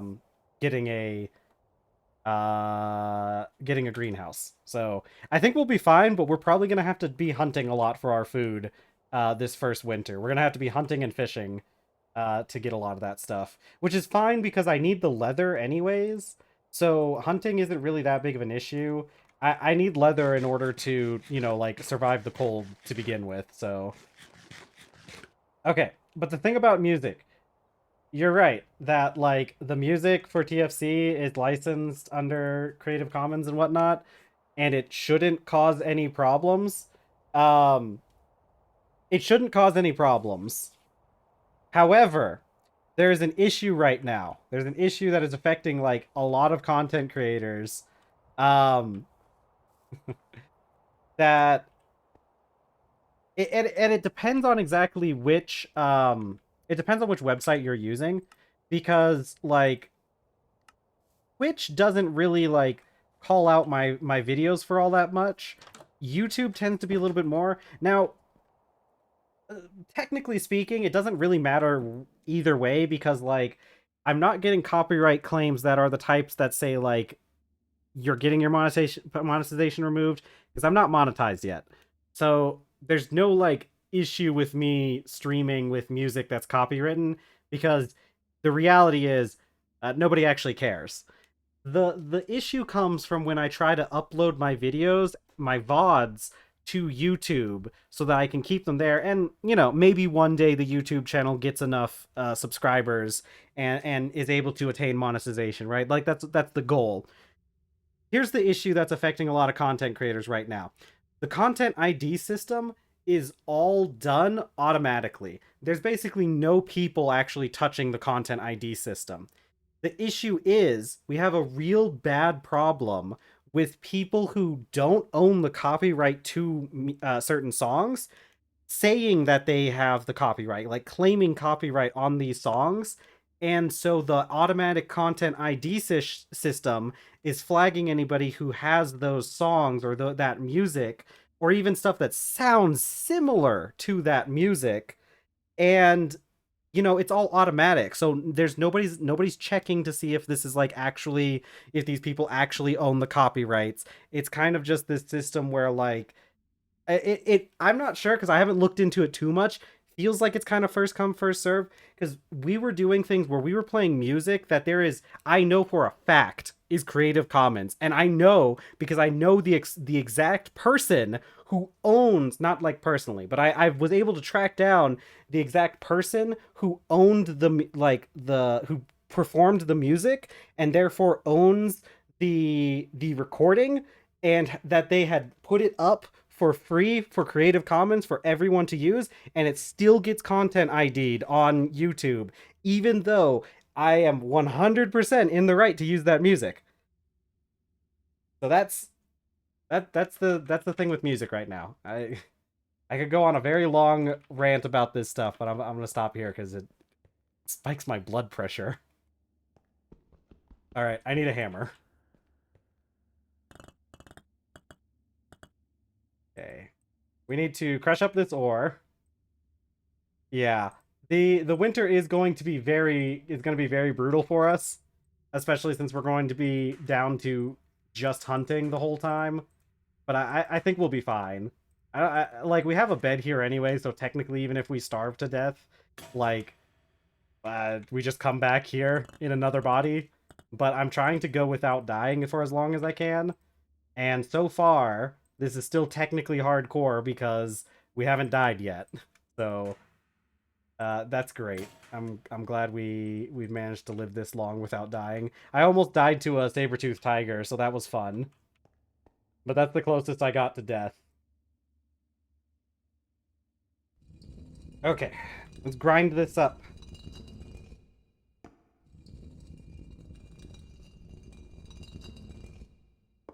See, because it was stuff like this. I don't even know what a lunite is, but like a lunite or like stuff like this was one of those ones where um yeah, this stuff is better to process in a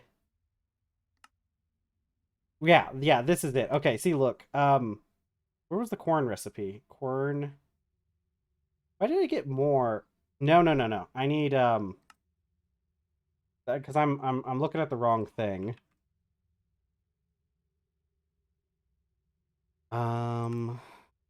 Use. See, this one, it gives you 6 by default, also gives you 6 by default. And ore grinding, this macerator, yeah, 6.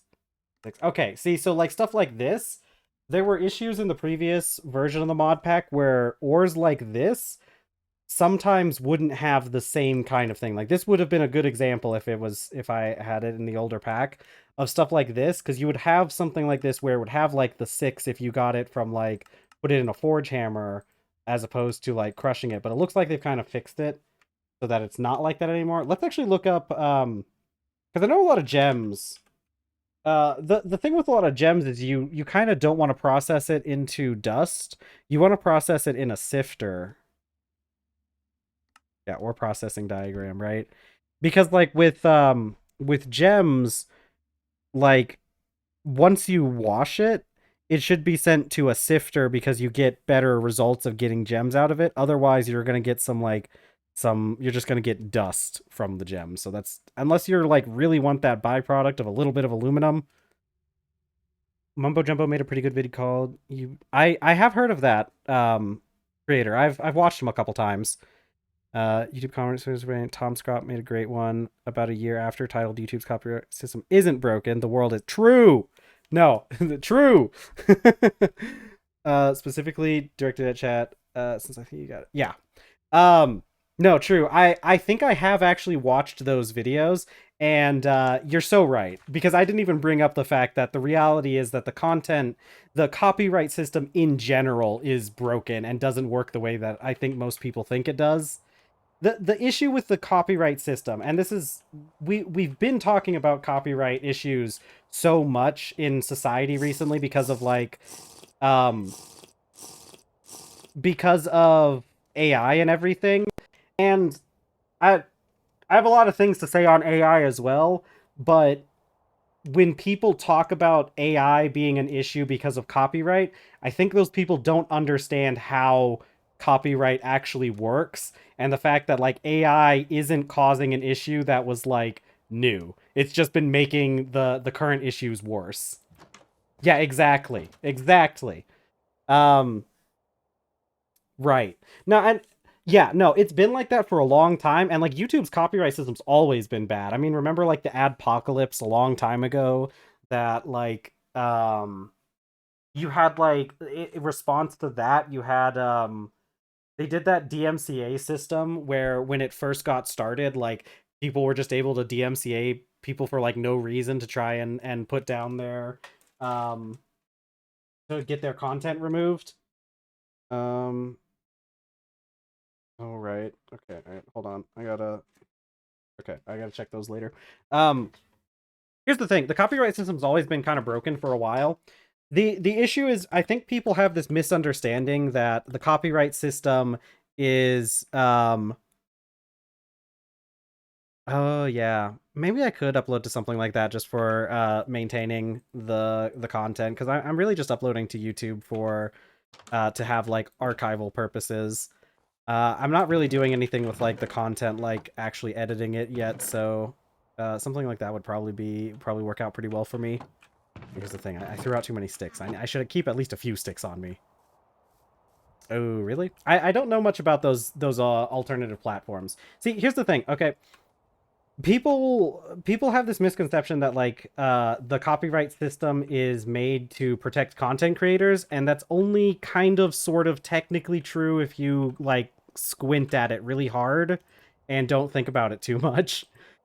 Reality is the copyright system for a long time in our country, and it wasn't always like this. There were some old things where the copyright system wasn't necessarily this way, but our copyright system is really just there to make it so that corporations can like stifle smaller creators.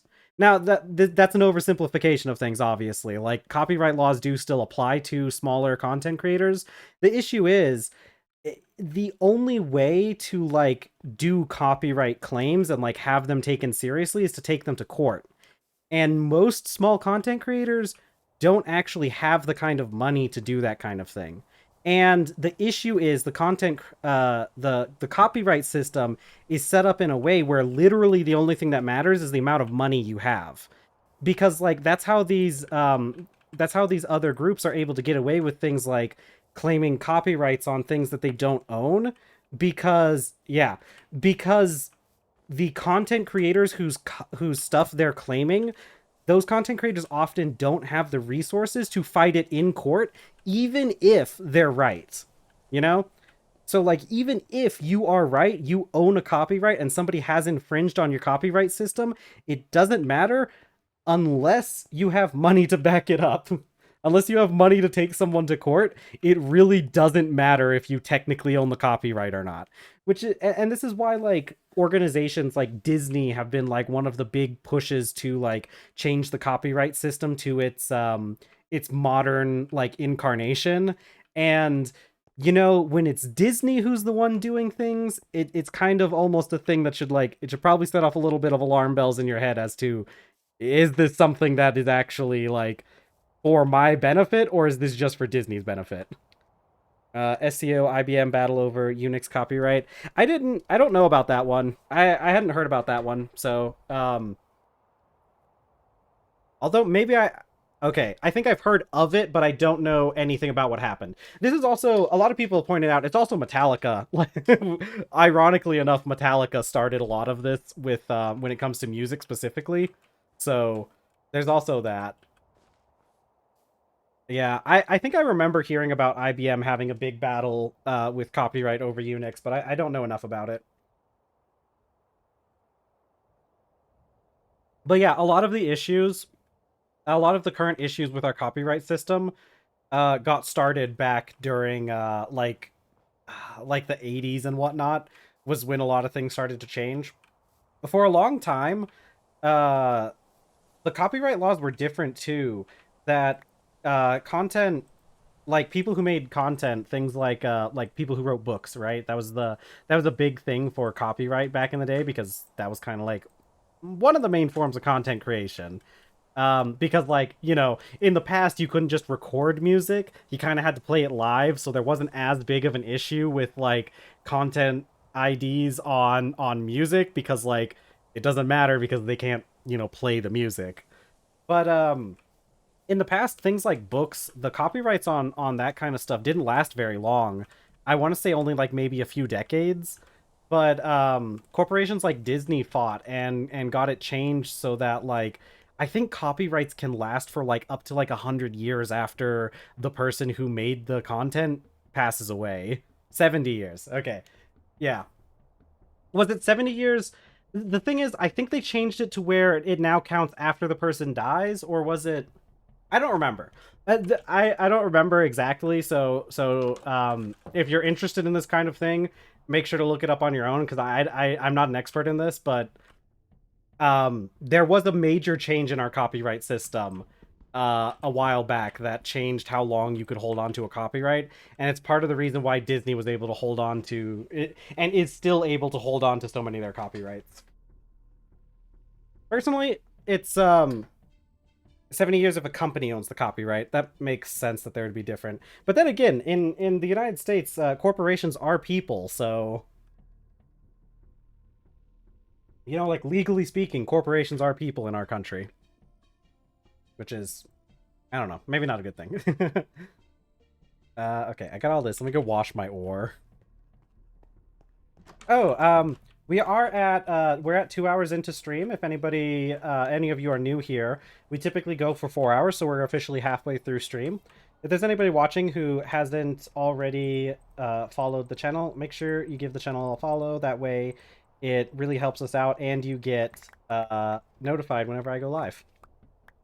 Yeah, because the company doesn't really die at the same rate as a person. True.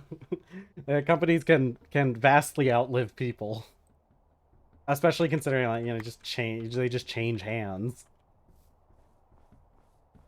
Let's see. Put away my dust. I need my tetrahedrite and my copper. That's all I really need. That's all I need. Tetrahedrite and copper. So, yeah. It's a big issue.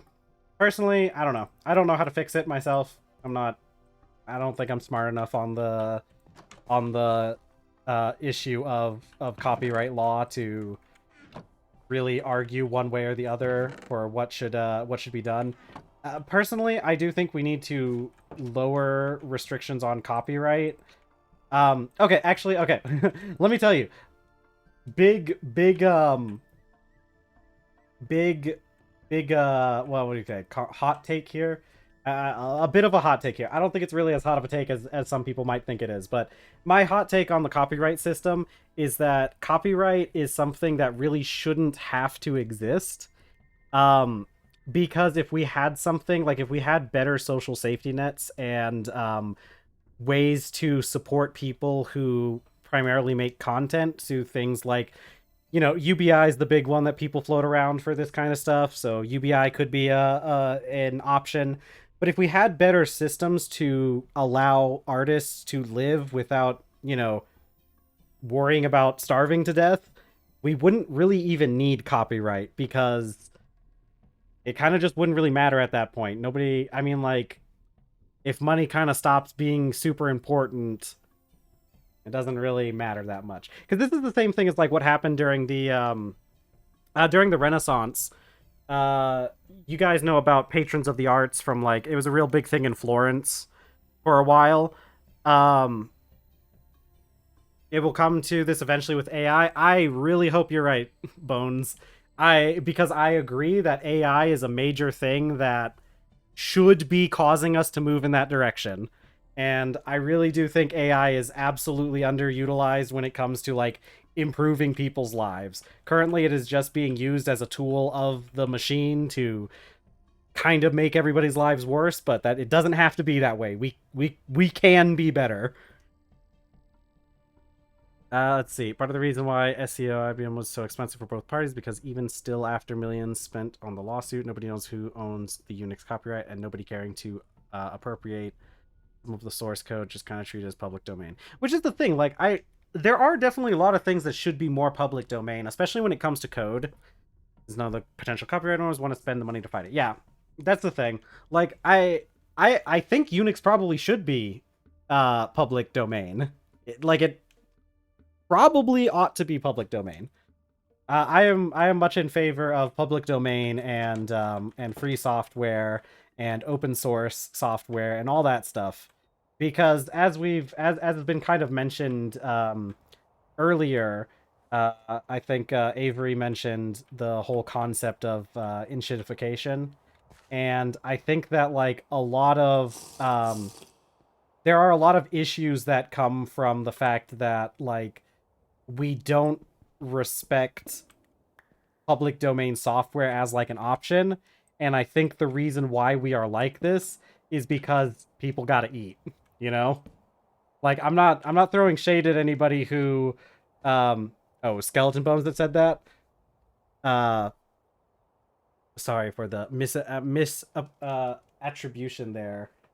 Bones. Bones was the one who pointed out yeah, cuz you mentioned how Rumble got shitified. Um So yeah, we talk about the concept of enshittification. Um, yeah, true. No, you're right. In a lot of ways, it is. Um, because there is definitely that pushback against the idea of public domain and open source software. I do every once in a while. I encounter a person who argues against the idea of open source software because they're like, "Oh, it's open source, so anyone can just change it." And it's like, well, that's not really true, but whatever.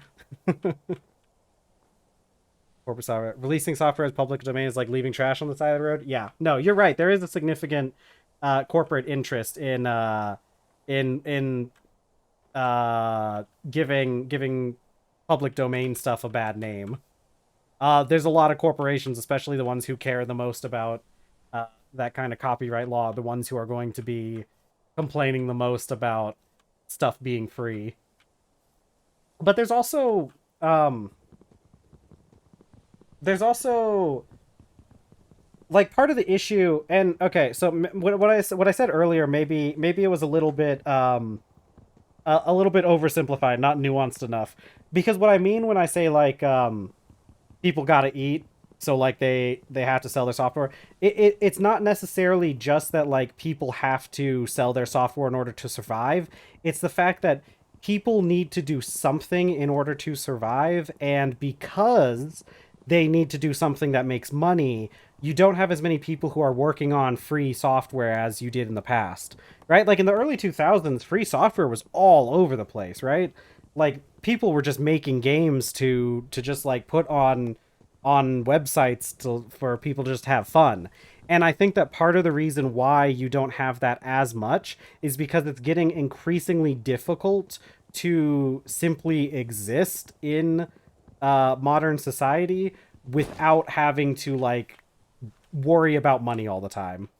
And of course, I mean, I guess we can also talk about like comparative privilege too. Like obviously you have to be privileged in some way, which like I feel like I don't, we won't get into that conversation. That's that's a little bit beyond the scope of what we're talking about here. I want to focus on the copyright stuff. And it was all shareware, not open source. That's true. But like, yeah, no, that's a fair point. There is a difference between free and open source. So yeah, that is a good point to bring up. That like in the past we didn't necessarily have open source software. We kind of just had free software, which I think it's still better than not having free software. Yeah. No, Windows and Microsoft did a lot of. Listen, it's fine. Half of what I do is going on a tangent here. It's winter. I'm waiting to go feed a muskox. There's not a whole lot I got going on right now. This game takes months to do anything. um, but like, let's see. No, no, no, no. Listen. um, No, that's a fair point. There's a big difference between open source and free software, and I think you're right that like things like open source software is kind of the things where you have a lot of corporate pushback against open source software because they really don't want people to like go about with um I have a degree in computer science. Half of my tangents are going to be related to software somehow. But like I do think a lot of issue comes from the fact that people don't have the a lot of people don't have the time. Like we've had the shrinking middle class for a while, and realistically speaking, those people that were making content on like posting free content or people that maintain open source software tend to be like middle class people. And if you have less middle class people, you have less people who are capable of working on that kind of stuff. Okay, so we got the muskox is now up to full up on its friendship, so we don't have to feed the muskox anymore. Let's go find a yak. I'm gonna spend the daytime today finding a yak, and maybe we'll hunt some caribou while we're out.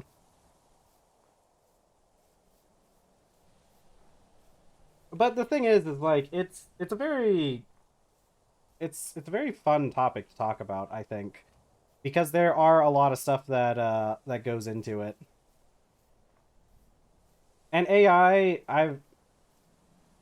has been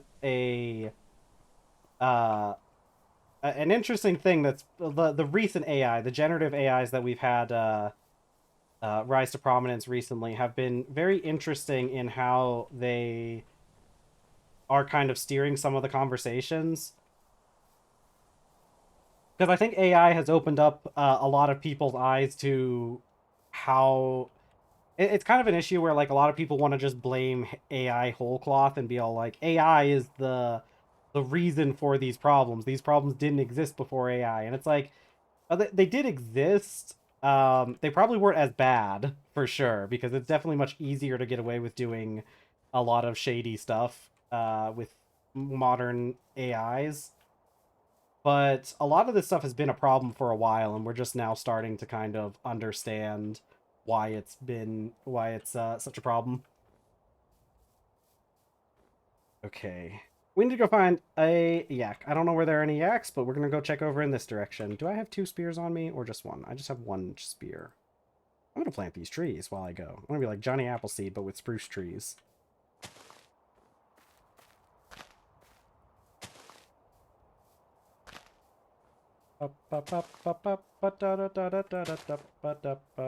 It's really it's crazy with what AI has been doing recently because when I was studying computer science, I actually did specialize in AI a bit with neural networks and everything.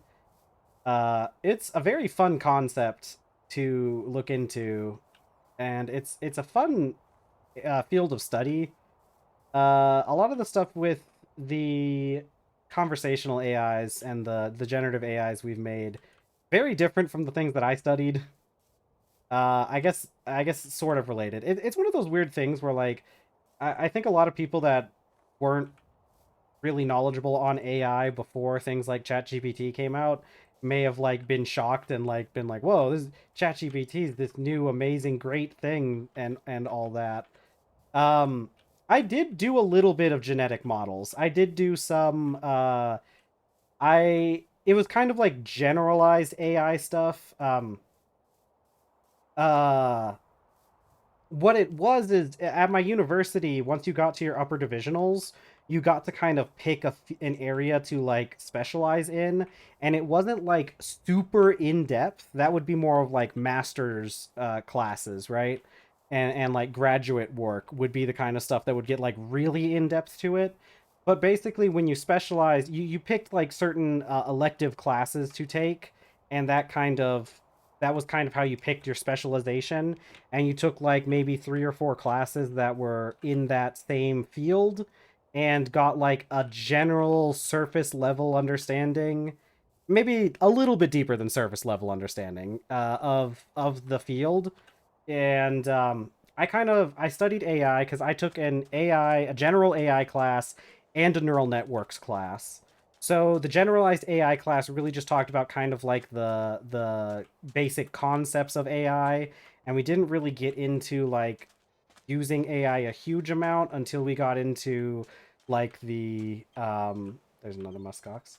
Until we got into the neural networks class. The neural networks class was really fun. I did a lot of work using neural networks. I did use genetic models for one of my a couple of my assignments. You had to implement multiple different models when you were training your neural net. And I did have one class, I know, or I did have one assignment where I used genetic algorithms as one of the options for. Ooh, cassiterite. I need this. Hold on. Do I have? Okay, I'm just gonna mark this with these couple of blocks here. Um, but I also use like more lower level things. The thing is, like, AI is a complicated term because like my AI class, and it's been a while since I took it, so I'll be real with you. I forgot a lot of it. It was a hard class. It was very complex stuff, and I don't think I ever fully managed to grasp everything that went into to AI. I wouldn't say I'm by any means an expert. I'm more of like a I don't know. I'm better. I have a better understanding of it than a casual, a layperson would, but not enough to like be, like to actually do it. Unless I guess if I really wanted to, I probably could look the stuff back up again and remember it, but I forgot a lot of it. But like there's like a difference because like the AI class I took was focused on like AI as a concept in general, and things like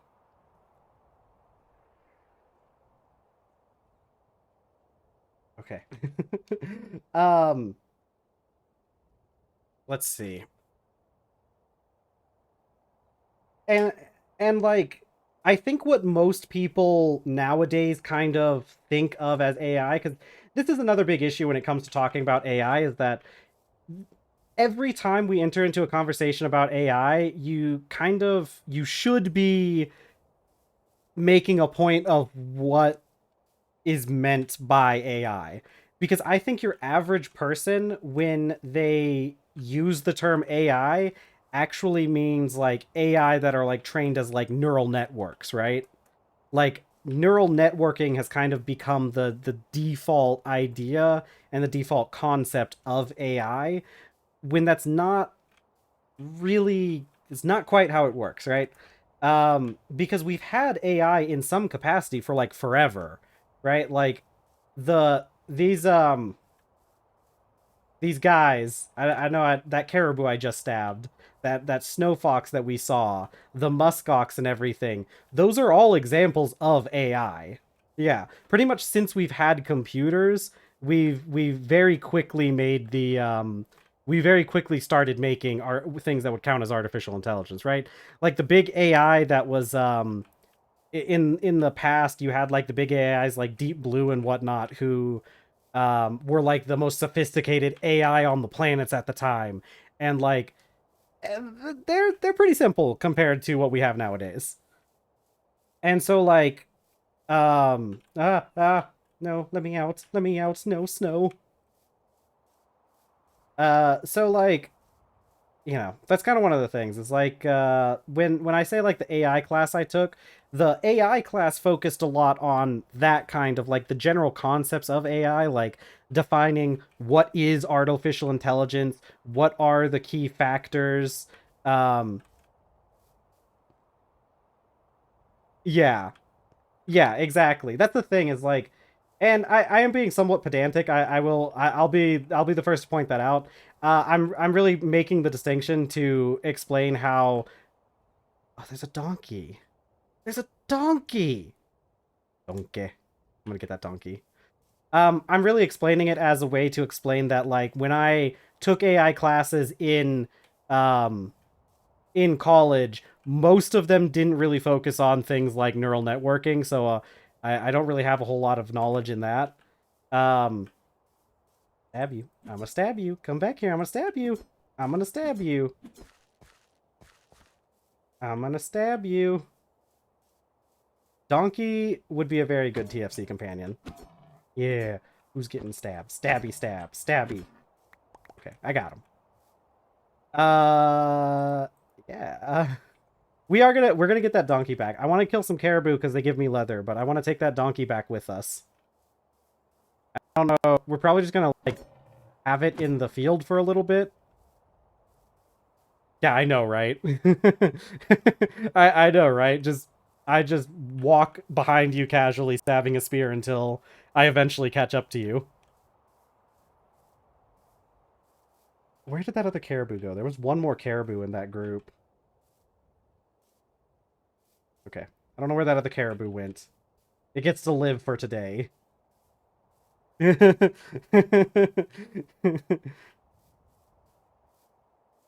uh, my ancestors are smiling upon me, Imperial. There you are. You thought you could go down a cliff to get away from me. Unfortunate for you, I have the parkour mod installed.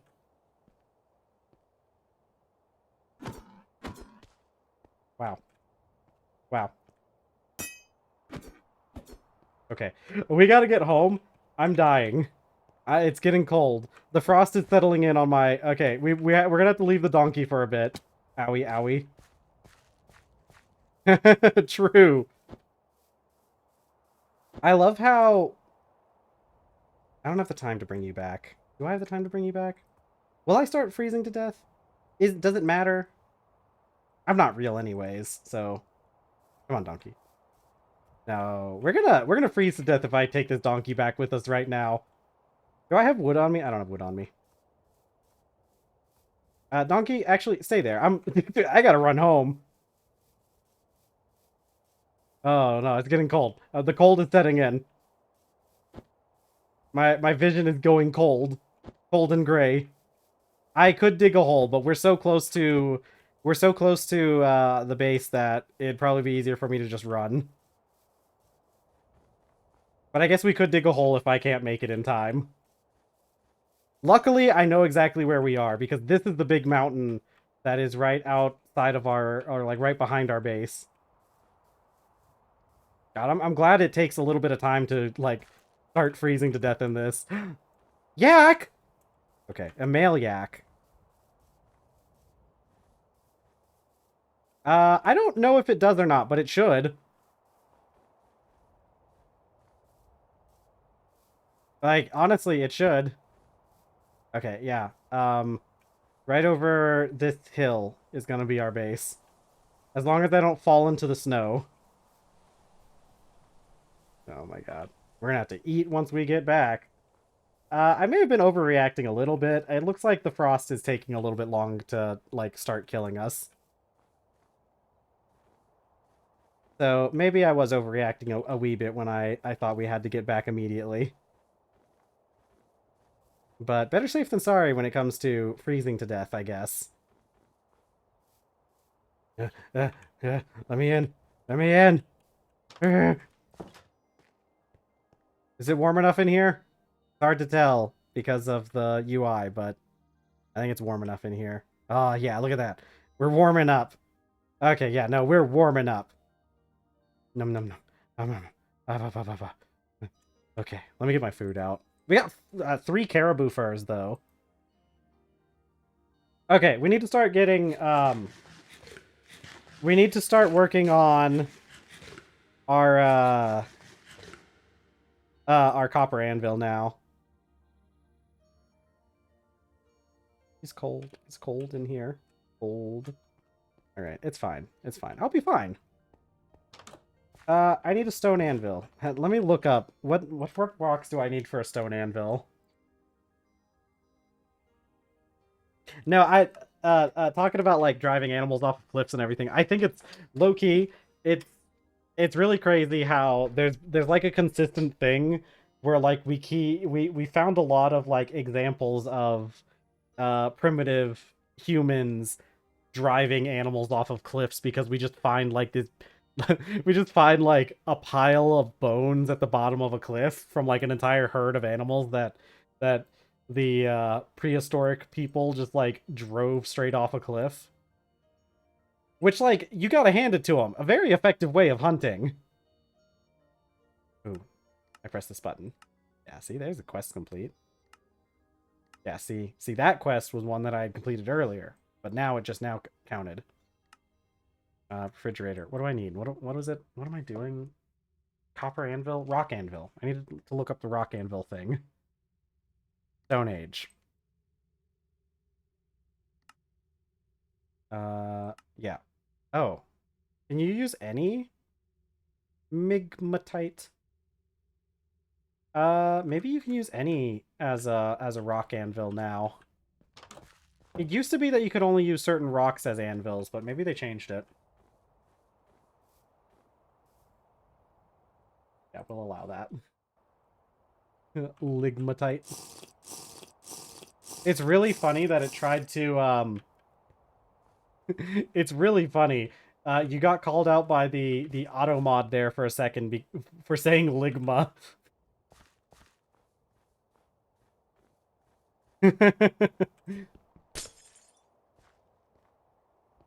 We can't have that.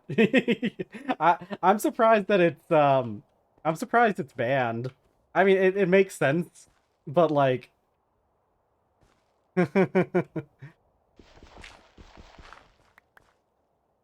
yeah, it kind of makes sense that it would be banned because of the implications, the connotations and whatnot. But I didn't think they would have like actually thought to ban that word specifically. What I want to do is I want to clear out this area. Okay, I got a snowball. I throw the snowball. I'm gonna clear out this area a bit so we can set up a forge. I think my forge is gonna be right in here. Wait, but we need... Because I need... Oh, heck. Okay, we gotta set up the forge somewhere else. Because it needs rock around it. I guess I could dig down a little bit. I don't wanna. And then I'd have to... Hold on, let's... I mean, I could put the forge right there. Yeah, and like dig down. Yeah, actually, that's probably a good idea.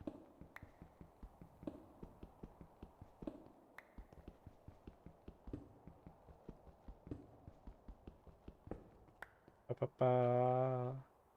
Ba-ba-ba. Ba-da-da, ba-da-ba-ba. Have you seen Jurassic Park? Oh no, it won't. It won't work here. Okay. I think that thing is wrong about... Yeah. Create your copper anvil, you need a basic stone anvil. I think I have Jurassic Park on VHS for some reason. I don't have a VHS player. Okay, a block of raw igneous rock. Yeah, that's what I thought. What's an igneous rock? What counts as igneous? Can I make a basalt? Basalt's igneous, right? I don't know a whole lot about rocks. Oh, really? Your grandma has a... Does she have a VHS player? Because that's pretty based if she does. My grandma has it on DVD, yet has no DVD or Blu-ray player. That's funny. Oh, really? That sucks. That's a shame. I have a few different things on VHS, but I don't have a VHS player. My dad had some VHS players, and I should have taken a VHS player from him before they kind of got rid of a bunch of his stuff. Like, he got rid of a bunch of his stuff, I guess. Like, because he just, like, you know, just didn't want to hold on to it anymore because it was taking up space. Oh, really? It plays mini cassettes, though? That's crazy.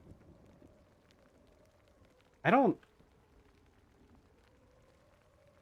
What is happening? Why? Is it? Is it? Is it a thunderstorm?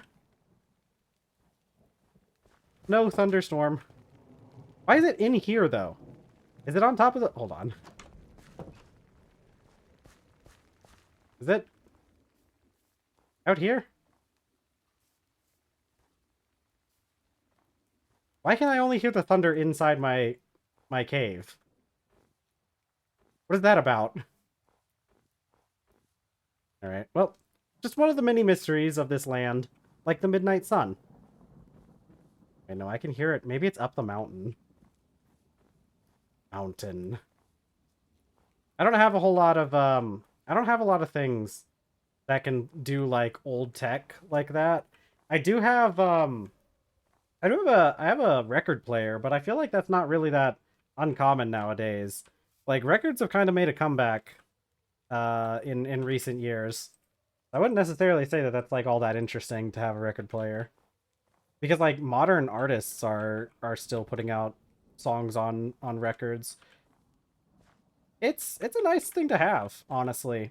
Oh, I forgot to put a beam there. Yeah, that's fair. You can get pretty cheap ones, but if you want a nice one, it will cost you a little bit.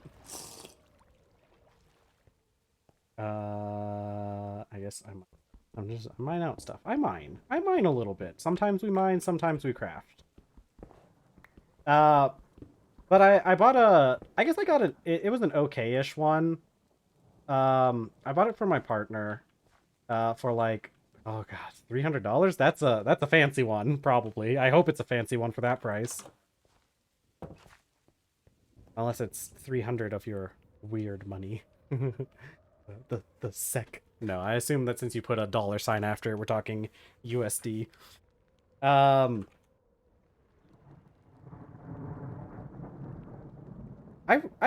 don't like the fact that I can only hear thunder while I'm in my cave. That's very distressing.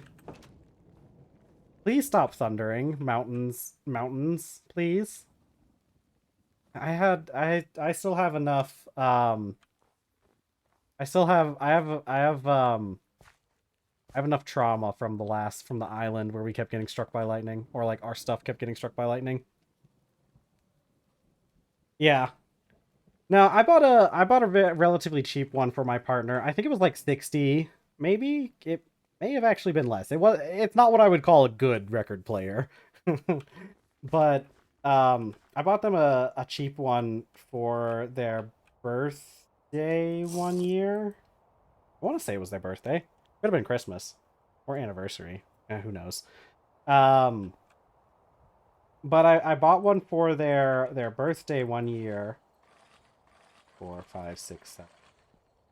And I bought them. That's right.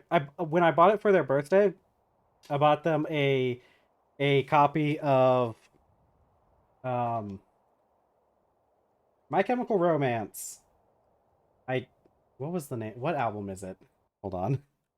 I never remember the name of My Chemical Romance albums, or like a lot of albums. I'm pretty bad with album names. I know what the album looks like. Albums. It was, yeah, that's right. 3 Cheers for Sweet Revenge. I got them a special, because the cool thing is like with a lot of records nowadays, because they're kind of like meant to be like for enthusiasts and whatnot. It's a good album.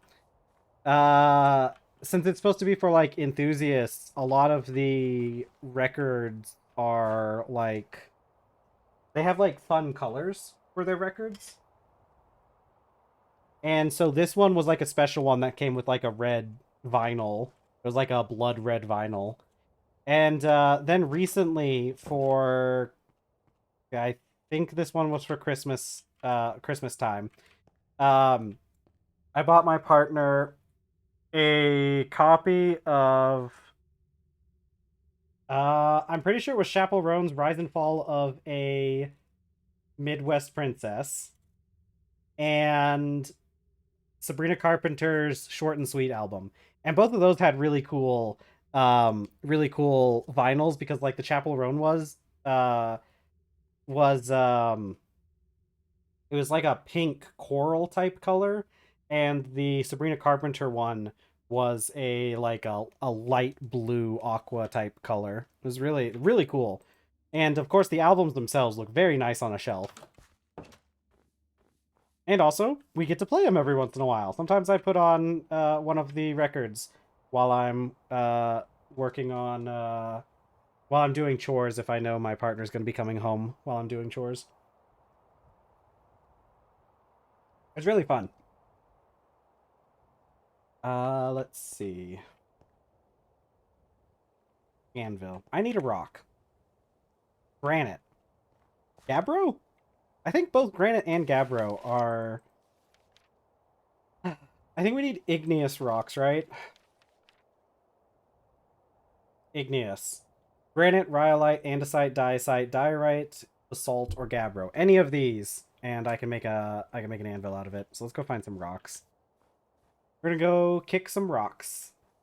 I'm bringing this rock anvil all the way out here, and we're barely even gonna use it because it's just gonna get used to weld together a bunch of copper ingots. So you know.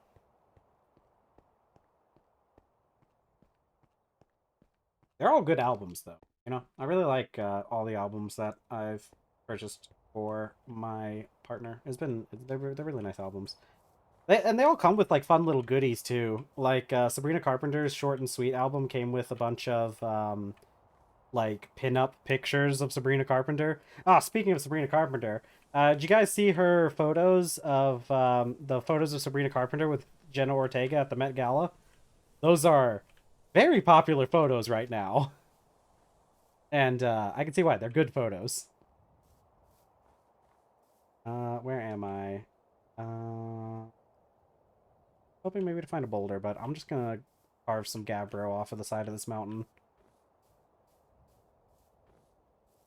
I'll be real, I'm not really sure exactly what the Met Gala is, but the outfits are always real nice.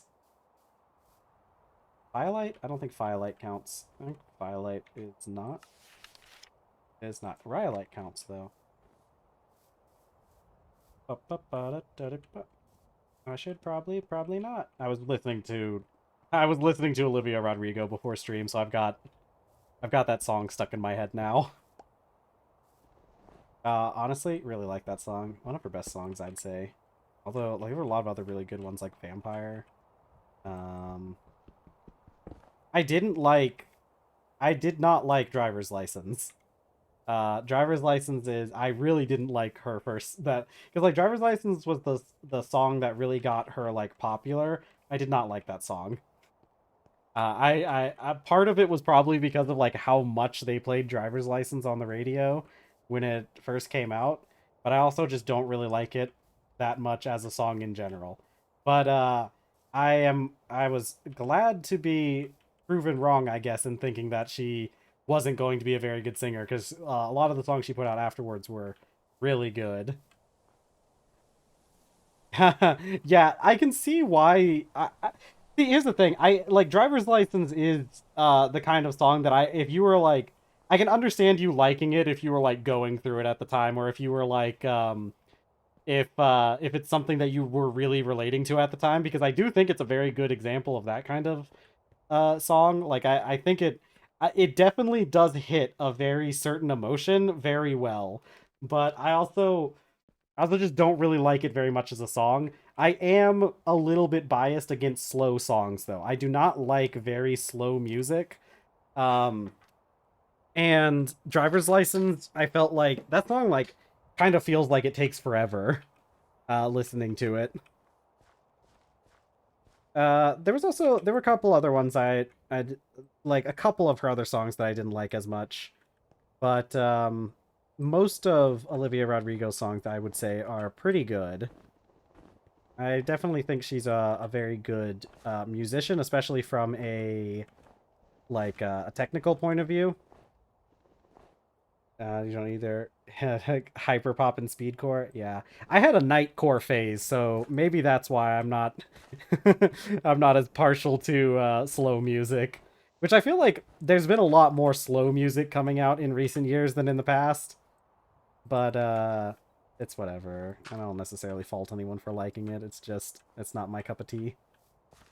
Um, I do think that added the weld button. I don't even know. I still use driver license when I'm stressed out. Yeah, that's fair. I think it probably is a good song for that. I don't know. There's also like there's something to be said about male socialization as well, as opposed to um a lot of female socialization too, because like obviously Olivia Rodrigo's music I would say is not necessarily made for a person like me. So it's not really I don't think it's really a bad thing if I don't generally vibe with it, because I don't think that song was made for me. So let's see. Ba, ba, ba. But let's. Ba, ba, ba, ba. I support women's wrongs though, so because really, if you look at a lot of Olivia Rodrigo's music, uh, if you listen to a lot of Olivia Rodrigo's music, it I don't know if Olivia Rodrigo is uh I don't think she's in the right, like her character in the songs. I don't think she's in the right in most of her songs. And I think like early on, I don't think there was any like amount of her like it kind of sounded like she felt like she was, but I think like later on, um, she I think her more recent songs have been a little bit more. Yeah, actually, I'm toxic too, but you know it's okay because you're mean. So, uh, you know. Let's see. That going? What did I need? Copper. It's always copper. How are we gonna make copper? I guess I'm just gonna shove some stuff in a vessel. Oh god, I need I need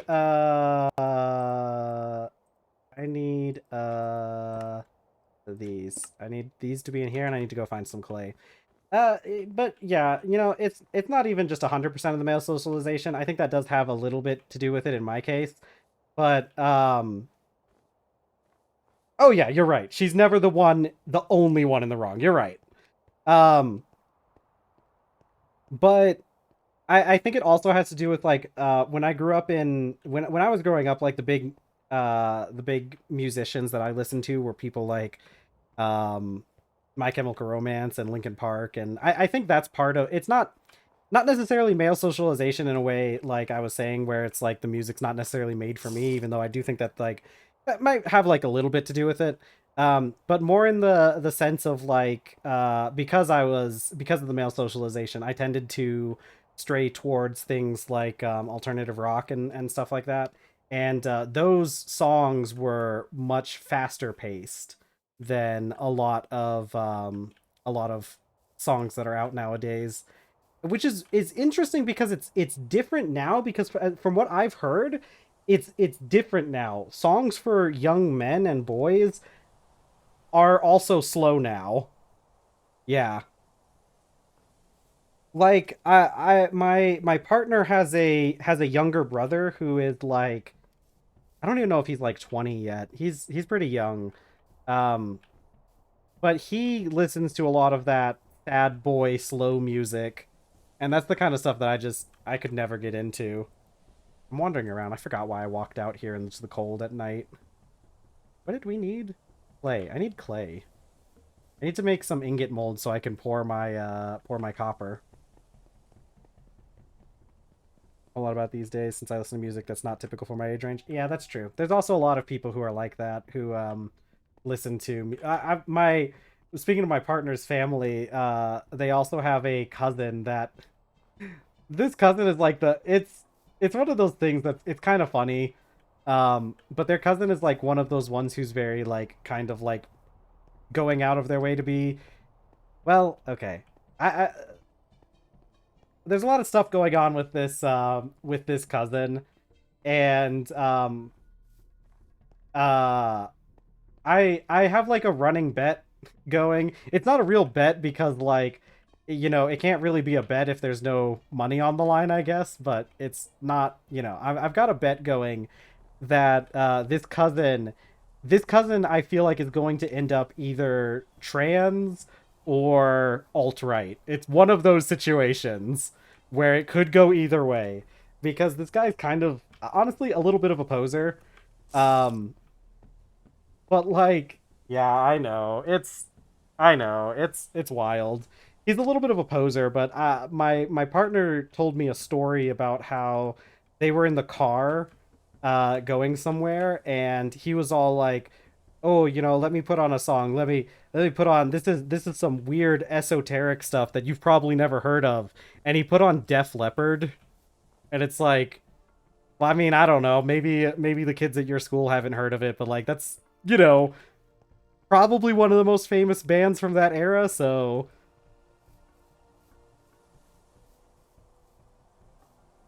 oh yeah, no, um, there's a um, there's a bit of a trend with yeah, no, that's I'm glad you did too because it's much better than ending up alt right. Pretty much anything is better than ending up alt right. Um,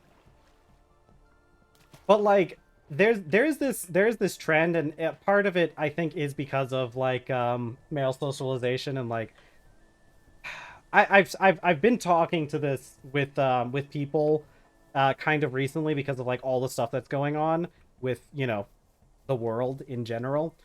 But I do think that like um our society, especially in America, our society kind of pushes young boys and men to not really be the best people.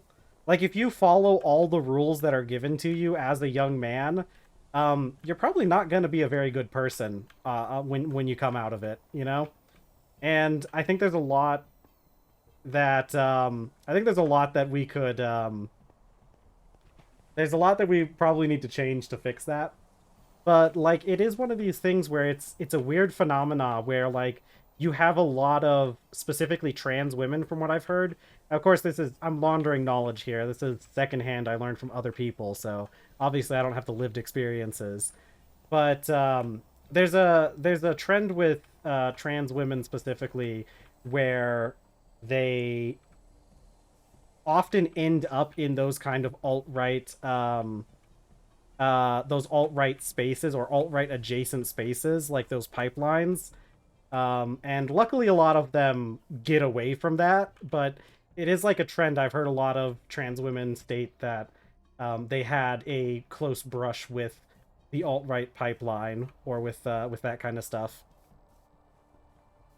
I hope I went where you thought I was going with that.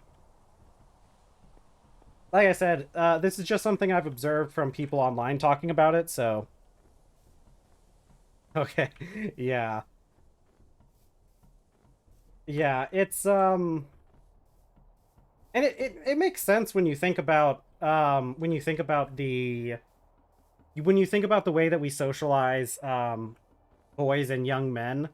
It's like now I'm sure you guys will be able to like, probably um like talk about this better than I can, obviously, because I don't have experience with that kind of thing.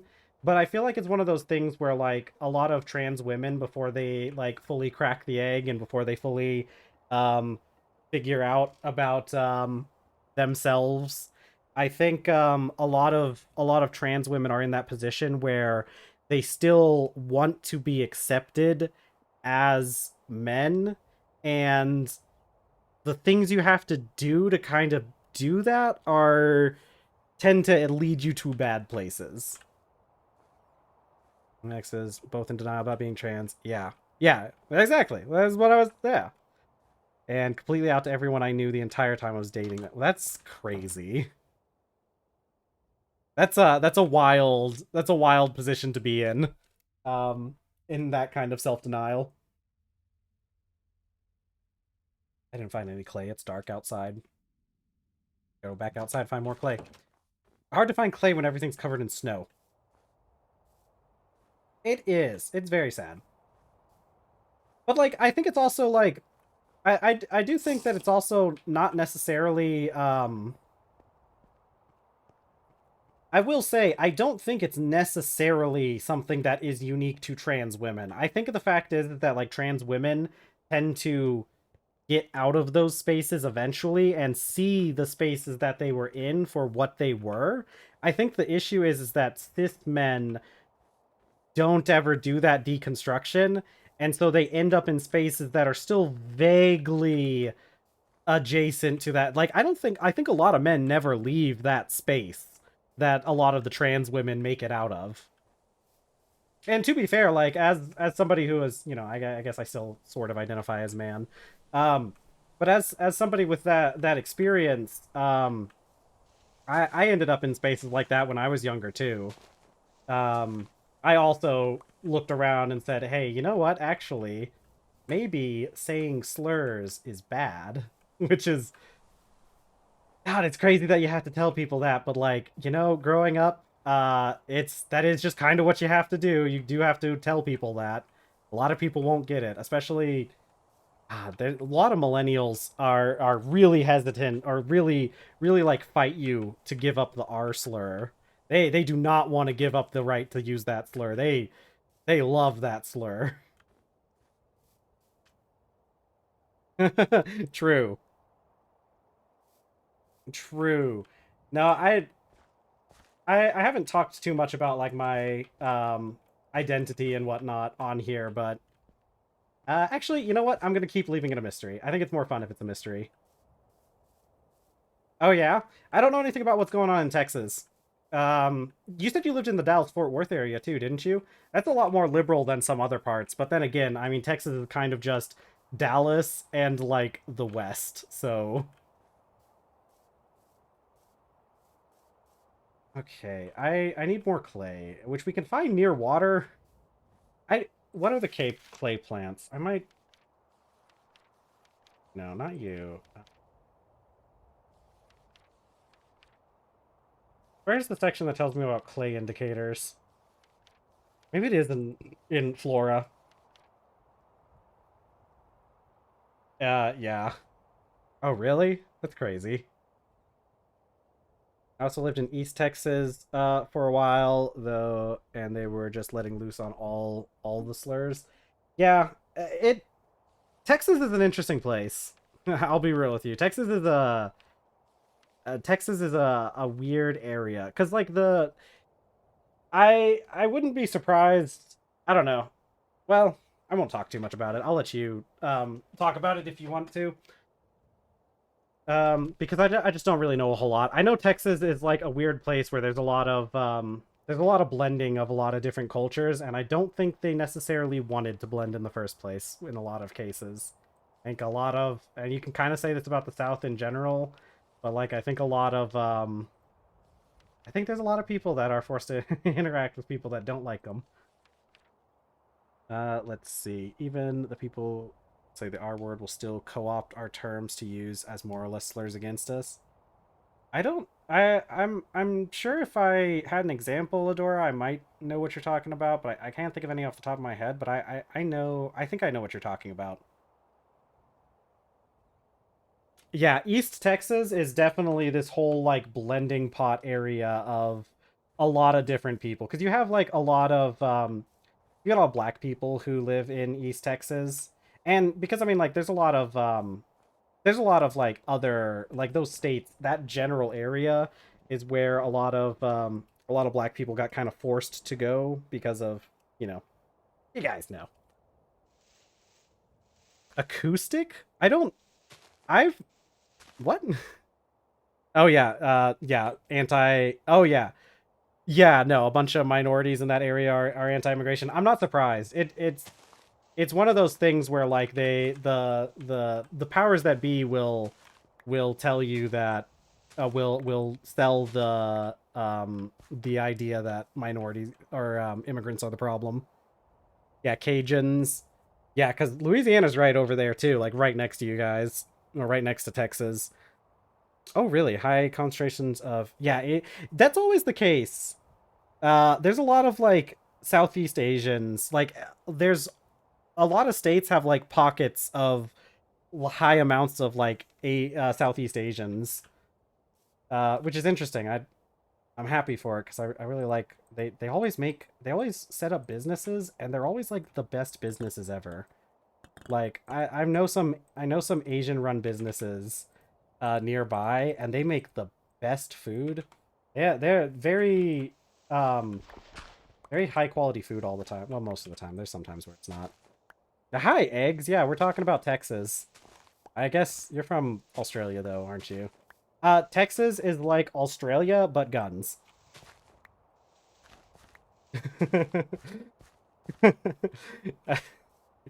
That's probably a pretty good.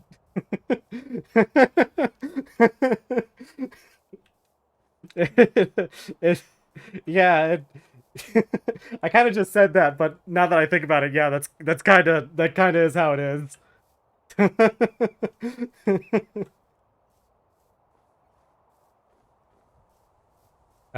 It's like 2 hours from the Louisiana border. Yeah. Although Adora pointed out something. Well, I don't know. I don't know eggs. I only know about Australia through I did a thing. So according to his channel, that checks out. Adora said something about the whole acoustic thing. If you want to talk about that more, I'd be interested in hearing about it because I'm not 100% sure what you're talking about there. I hadn't heard anything about the term acoustic. Um, I don't even know what that means in that context, though. That's one I'm unfamiliar with. Oh, neurospicy. Yeah, I know that one. Yeah, I know that one. Oh, but hey, we're about to come up on I'll let you guys talk a bit or get your stuff typed up. Um but we're coming up on 3 hours into stream, which if you're new here, we go for about 4 hours. So we have 1 hour left in stream. So if there's anybody watching who has been enjoying stream and hasn't followed, make sure you give that follow button a click. Really helps out the channel and it lets you know when I go live. So it's kind of a win-win. Let's see. Very famously go. Yeah. Pretty sure it started as an in-joke and then got co-opted. Only in Melbourne, state of Victoria. That is far from Texas. I mean, like physically, yeah, it's pretty far. He's only so is Melbourne like your guys's? I don't know anything about your guys' territories or your states, so I don't know anything about like the relative stereotypes of people in Australia. See, look, all my wheat and my barley, my barley and my rye is dead. Womp womp. Oh, acoustic as a respelling of autistic. I kind of thought that might be where that was headed, but I didn't know for sure. Ba, ba, ba. Okay. Yeah, I didn't get any extra seeds. Sad. Womp womp. Okay, there we go. What else am I doing? I got my clay. So I can make my things. I can make my stuff. Let me put in some of this stuff. I'll just put up some of this. Can I sort button? I wish there was like an auto. Melbourne is artistic hipster coffee drinking people. Very progressive city. Oh, so like Seattle or Portland over here. Yeah. That's funny. I didn't know I Did a Thing was from well, actually, I think I remember him talking about being from Melbourne. But I didn't know that that was what went on in Melbourne. I'm getting cold again. I'm cold. I'm standing in snow. My little tootsies are cold. I don't have socks on. But that's okay. Can we... Oh, yeah, hold on. Let me go inside for a little bit while I figure out what I'm doing. It'll be fine. It's like 0 degrees in here. Da, da, da, da, da, da. Who are these? Oh, that's right. I have to fire these first, don't I? Okay, let's make up a couple of these. No, no, no.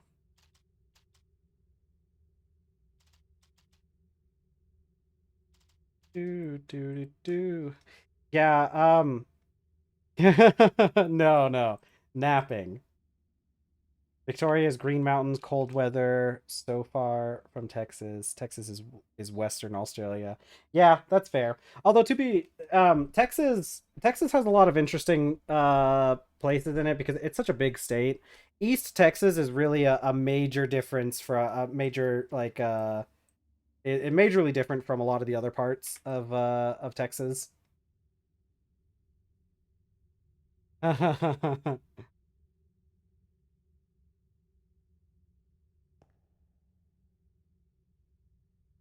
Yeah, it's always interesting how there's a lot of like places always kind of follow similar archetypes.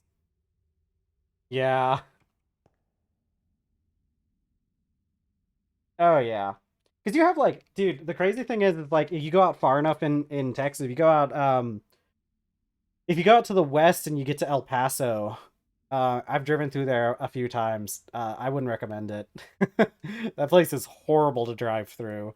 Yeah, it because Texas in general, Texas has like terrible city planning. So like everything in Texas is like the most confusing stuff possible to drive through. And then El Paso has the extra benefit of it's probably one of the more poor cities in Texas because it's so far out to the west and it's where a lot of like there's a lot of Mexican population over there, which like El Paso is like sister cities with a city across the border. They're like literally right next to each other. But also you have the added risk of if you make a wrong turn, you end up in Mexico. Melbourne won most livable city in the world multiple years in a row. Really? That does sound interesting. Australia is on my radar for potential place to move. It's at least in the runnings, which is better than I can say about well, my country, I guess. Guess it's better than I don't know. Is it an achievement to be better than America? It kind of seems like just a given in some places. I don't know if I have enough charcoal. I think I need to go chop down some trees. I don't want to chop down trees though. Chopping down trees is hard. It takes forever. I love you, garlic. But yeah, I don't remember what I was talking about.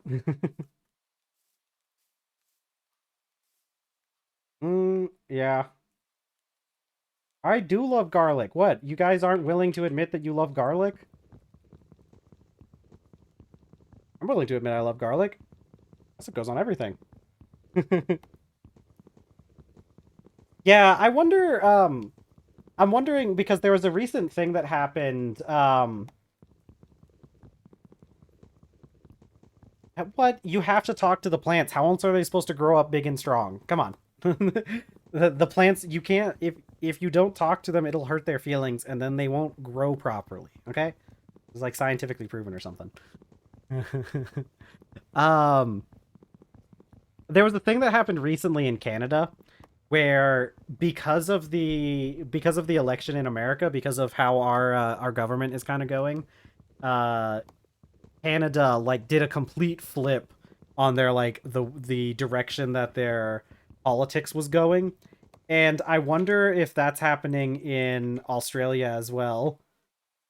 But you don't have to you don't okay, just because you love someone doesn't mean you want to date them. Okay? We can be platonic love, you know?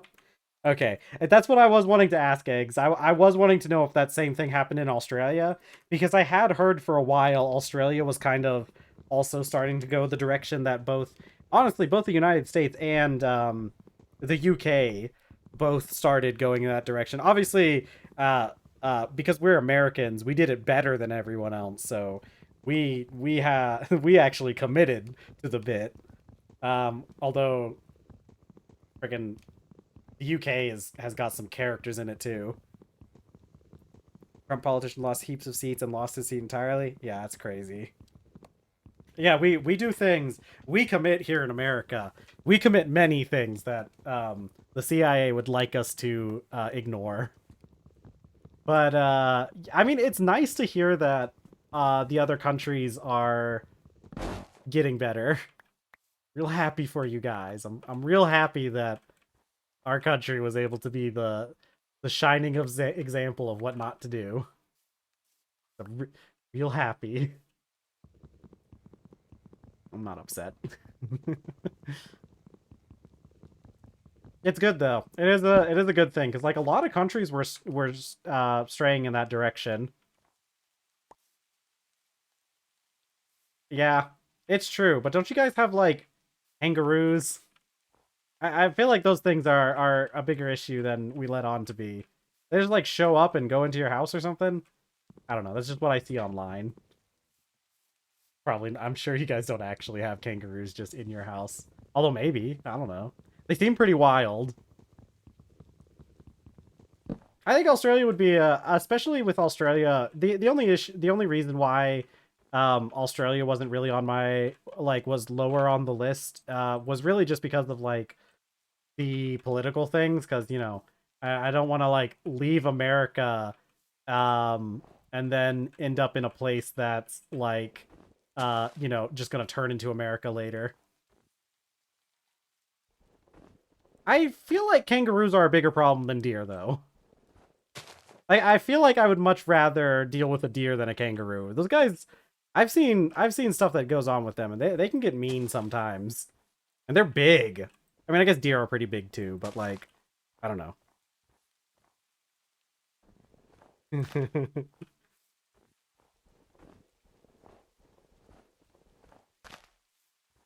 Look, I'd rather fight a deer than a kangaroo if I had to. I'd rather not encounter either of them, to be fair.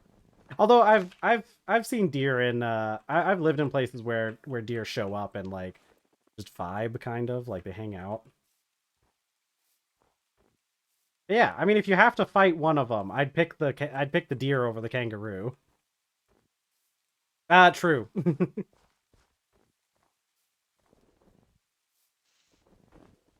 Look, I'm just worried about the big kangaroo. There are big kangaroos over there.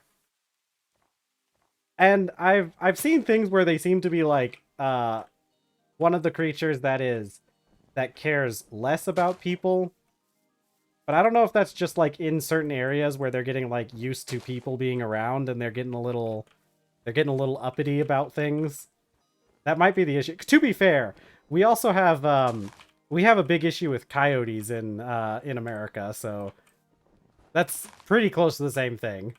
But I guess coyotes don't get that big. So, I don't know. There's been coyotes taking babies in some places, so mountain lions are a bit of an issue too. Luckily, the mountain lions I don't think have been acclimatizing to like or like getting used to humans as much.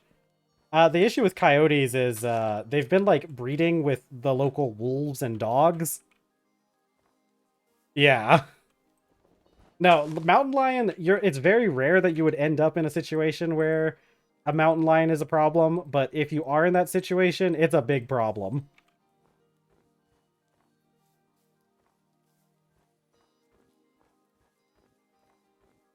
Where am I gonna put? I want to put charcoal pile over here. My character's just like, oh, it's a little nippy out here. It's a little cold. I'm a little guy. Ba-ba-ba. Ba-ba-ba. Ba-ba-ba. They don't attack you. You're getting American propaganda about Australia. Lived here about 28 years. Okay, that's cool to hear that there's not as many kangaroos as I thought. I've seen a lot of stuff online about kangaroos getting a little uppity. But it's good to hear that it's pretty rare, because it's probably about as rare as encountering having a bad run-in with like a coyote over here.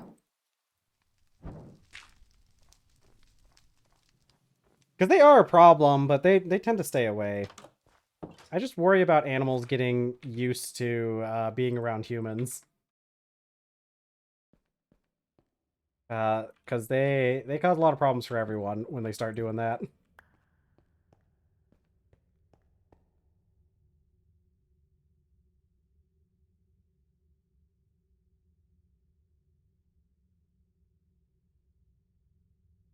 The spiders is pretty... The spiders is a bit of an issue, too. Although, I don't know. The spiders are big, but they probably aren't that bad. Oh, kangaroos are nocturnal? I didn't know that actually.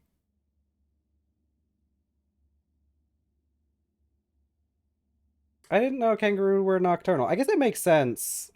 Oh, yeah, that's called crepuscular. That's like how cats kind of are. Um I guess that makes sense though. Especially because like I mean obviously Australia isn't like just all outback area, but a large part of it is. But obviously not the areas where most people live. So, but it makes sense that a lot of animals would be active during those times, just with the way that the climate is in a lot of of that country.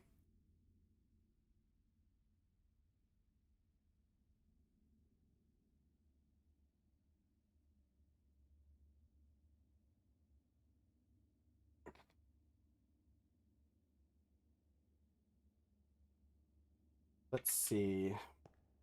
We need to do. Maybe I should. Well, I started the charcoal. That's what we're doing. We start the charcoal, and then it. Once I get enough charcoal, I can run the forge a bit more. Oops. Okay. Yeah. I'll people live in the more greener places. Yeah. That's kind of what I. That's kind of what I've seen because I've seen I've seen some population density maps for Australia, and it seems like most people live out all on the coasts essentially. Ooh, Victoria and Tasmania. I would love to live. I didn't know that that's what those climates were like. Of course, I've heard a little bit about. I've seen like especially nature documentary stuff on that those areas, but I didn't realize they were. I didn't realize they were that cold. I prefer the cold, honestly. Although desert is fun too.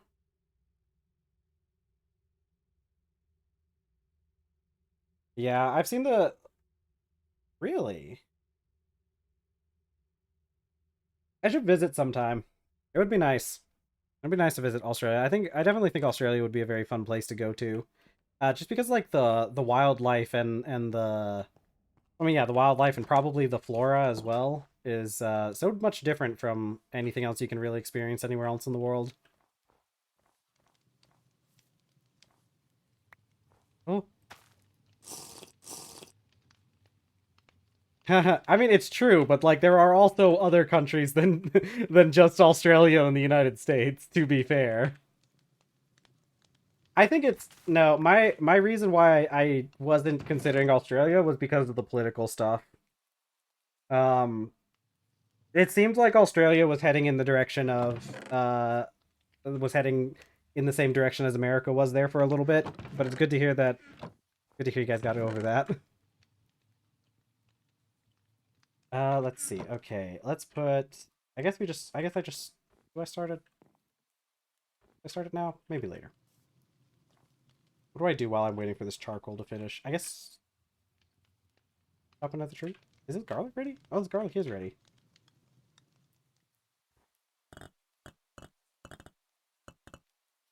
There we go.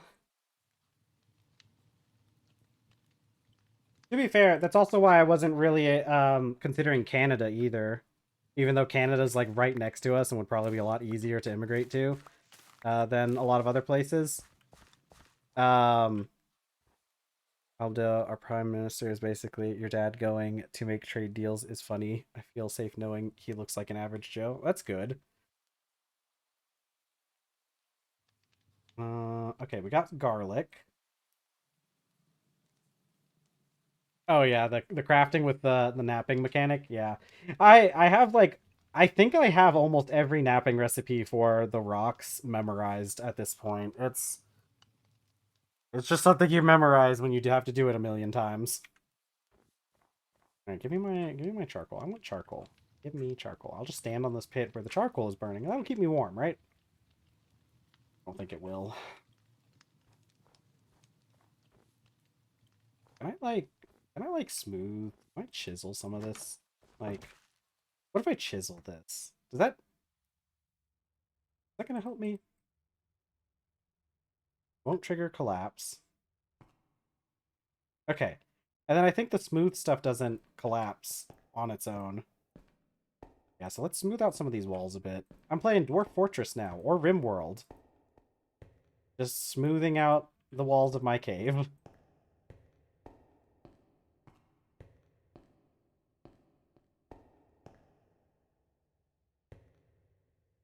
Yeah, he was also low class like his mom. Was getting money from the government to live off of. He's about the low class, good block. Do you know Oz Politics went to a poll on which candidate is best to have a beer with? It's a big thing that can drastically change the vote. That's pretty wild. I did not know that though. I don't really know a whole lot about how politics are done in a lot of other countries, to be honest. Mostly, well, I mean, I guess I do have some knowledge on a few places, but I wouldn't say I'm an expert on that kind of thing. I do know quite a bit about American politics and how they work, so if you ever have any questions on that, but unfortunately, keeping up with American politics is already quite the task of in and of itself. Ooh, might trigger collapse. Okay, well, let's not smooth those then. Wait, really?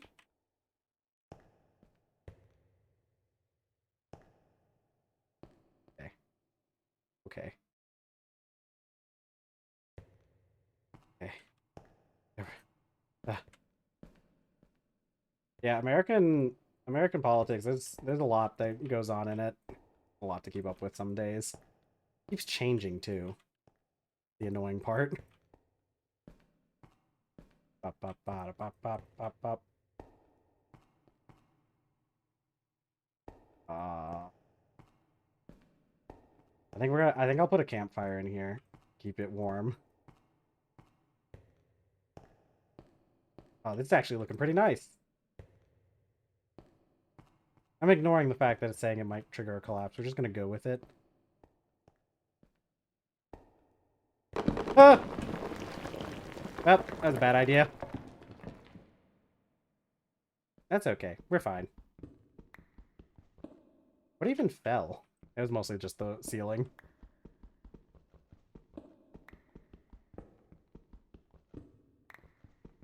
Was thinking it might only trigger a collapse in like the bottom.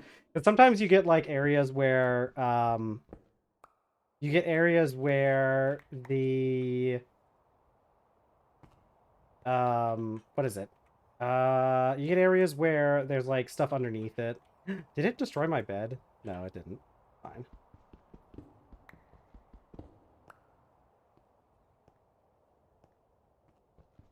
Ports back up.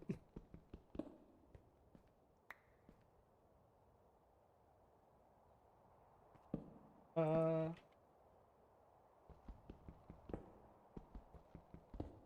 what I need to do is go and grab some more I need to go grab some smoothed. Okay. My cat's in a bag. We have a little bit of a cave in every once in a while as a snack.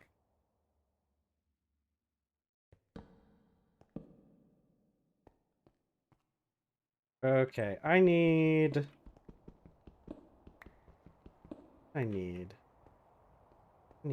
first of all, I'll just shove some cobblestone in here. There we go. That takes care of it. I need to get that mining hammer at some point. Ugh, yeah. I need to get the mining hammer so that I can dig out this area a bit better than with just my hand tools. Eat lots of garlic.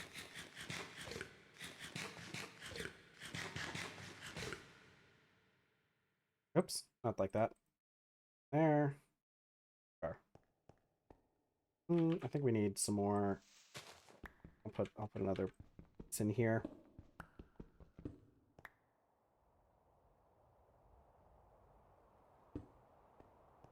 Aha!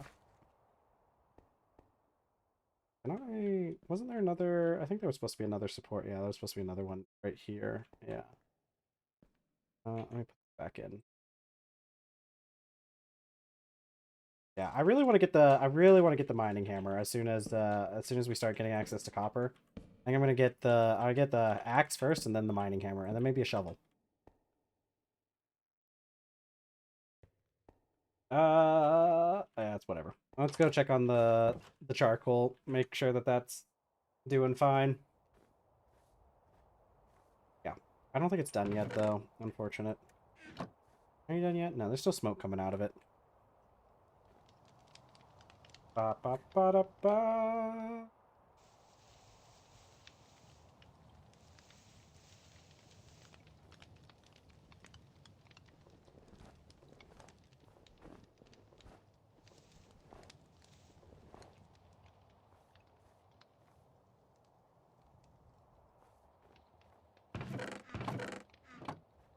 Okay, I'm really just waiting on this charcoal to finish so I can start up the forge. I think we got like what 40 minutes left. We should be able to get all the copper smelts down and probably get our copper anvil before the end of stream then. Oh, that's right. I need to set up some stuff with I need to set up the stuff to do leather processing. Let's do that while that charcoal's cooking.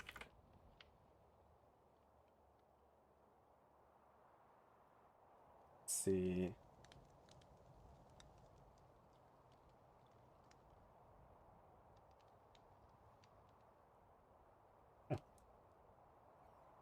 It's I need the what is the process again? I think we soak it in lime and then we scrape it and put it in tannin. Isn't that it? Oh, you can stitch hides together now. This was a thing that I don't think this was a thing on in previous versions. You now stitch together the small hides into a large hide, which actually this actually gets you more more leather out of it than normally. Because normally you get one piece of leather out of each small raw hide, and you get four out of a large, don't you? Oh, you can even cut it back up. Or did they change it to be three now?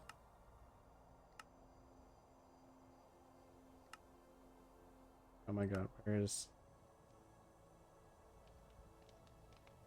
large scraped hide uses? Oh. Wait. No, large prepared hide. Okay, it is only three now. They changed it so that large hides are only three leather. I'm pretty sure it used to be four leather. Oh, you can soak it in rendered fat too. Hmm. You don't have to use tannin for that. Oh, soaked hide, scrape the hide, make the prepared hide, and then tannin into leather. Oh, it must have been the oil was for the prepared hide so that you can make the what's it called? The kayak. We need a kayak at some point.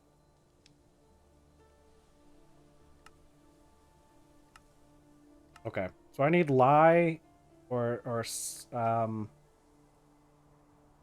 with the first one. We need slaked lime, which is lime, which is flux. We just cook flux. I can get some borax. There's some no, not borax. Borax? I think borax is like a brand.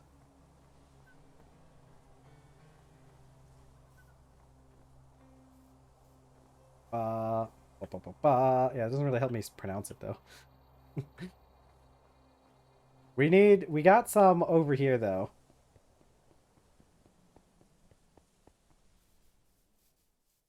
Yeah, that's what I thought. I think borax. Wait, no, there's something that's named the other one though, isn't it? I don't know. Doesn't matter. See, here we go. Get the axe. Get the axe. Oh, that's okay. You're right. Borax is the one that's the yeah. It is spelled differently then. Yeah, borax is the one that's like that's like a cleaning thing, isn't it? Is that different or is that the same? I can never remember.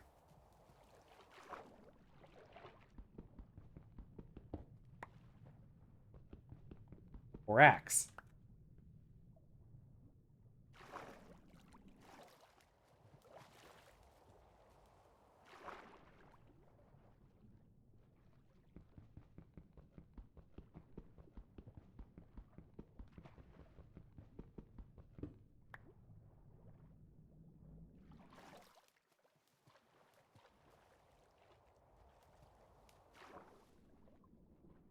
Okay, that should probably be enough borax for borax for us.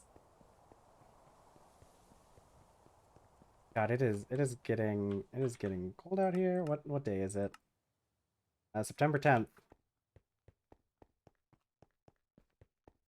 All right, we got this stuff should be I should be able to turn this into flux. I'm pretty sure we just turn it into the borax powder and then we turn it into then we can turn it into flux from there.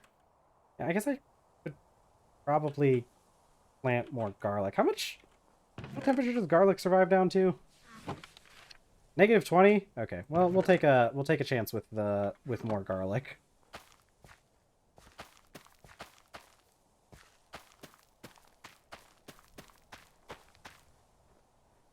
Well, there's no reason for us not to plant a bunch of garlic. Like if it doesn't last, we just get the seeds back. Oh, it caused a collapse over here too. This actually does level this out a bit more though, so oh, but it did make it go down a level. Womp womp.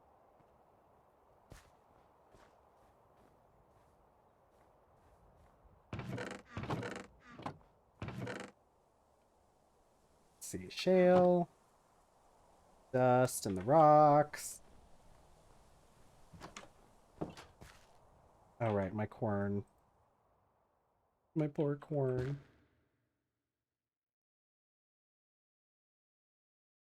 Borax, go!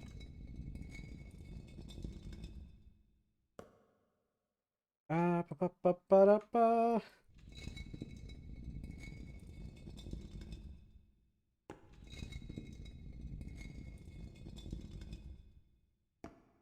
As she knows, Billy Joel showed her Uptown Girl. What is that? What is that song? That's Deja Vu. Is that song? Deja Vu is also one of the Olivia Rodrigo songs that I didn't like as much. It's definitely one of those ones where it's I don't know. The thing with like we were talking about her earlier. Yeah. Um it's it's just too slow. I think the thing is though, a lot of the situations, I don't know what was going on with I don't know what was going on with like with um with Olivia Rodrigo and the person that she talks about with in like driver's license and in Deja Vu, because I'm pretty sure it's the same person that she's talking about in those ones, although I might be wrong. I never like looked it up or anything. Um but there's like this whole thing with what was the one song where she mentions like, yeah, it collapsed a little bit, don't worry about it, we're fine. We had a slight cave in. It's fine though. It's fine. Um, is my charcoal done yet? I've got it. Charcoal done yet? How much flux do I have? I have enough. Hey there, kitty cat. You gonna paw at me or are you gonna jump up here? Okay, the charcoal's done.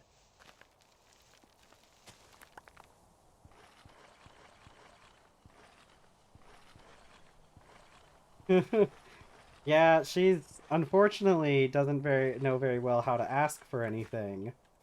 So instead of like actually jumping up, she sits at my legs and paws at me. Where did she get? There you are. What you doing down there? Hey, come here. Come here. Come on, jump up. Jump up. Jump up.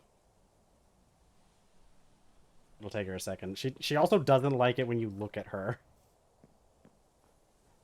Where'd you go? Okay, she went to attack a bag.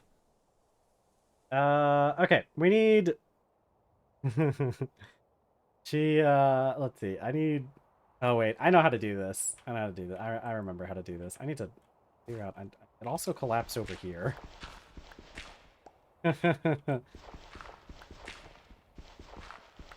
No, she's a She's a bit of a spicy kitty.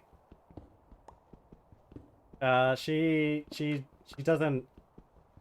I think she was feral for the first few years of her life, or not few years. I guess first year of her life. 'Cause I didn't get her until she was about a year old. I think she was a little bit younger than a year old, though. I remember when I first got her, and she was smaller than you would think for being like a full year old. I think she was just like a couple months short of a year. But I think she was semi-feral for that first year because I got her from a shelter, of course, and uh okay. Here's the thing. That didn't technically cost me any charcoal, but now that I remember, I can't I can't use this. I can't use this to heat up the ingot molds until I get a bellows, which I guess I could get relatively soon, but we're gonna make a little. I want to make a pit kiln and do a few of these to get us started, I guess. I guess maybe we won't be able to get our copper anvil before the end of today, but it should be pretty early on in the next stream.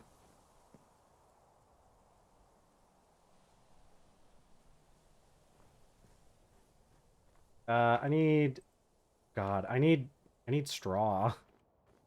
No grass out here. All covered in snow. Yeah, I have a little bit of straw though. Okay, I need to get I need to get the leather production on down pat.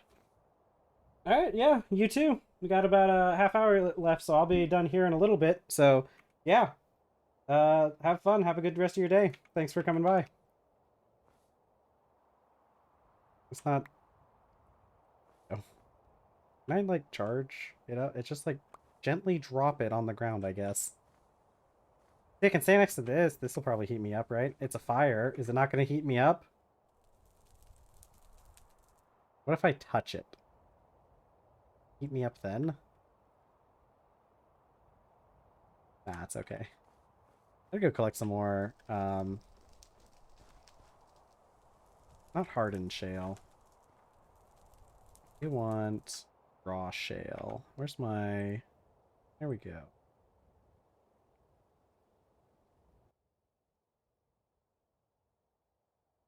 Okay, that's fine.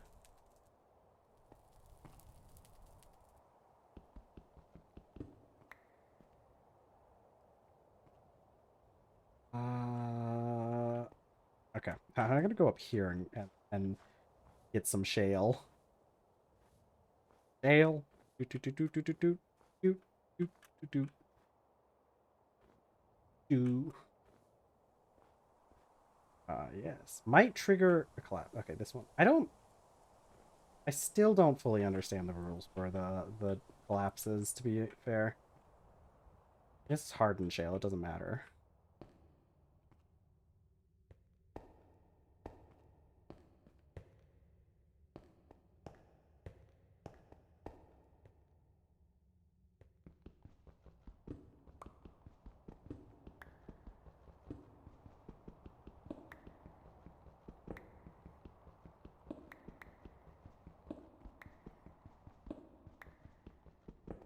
Uh, uh, uh.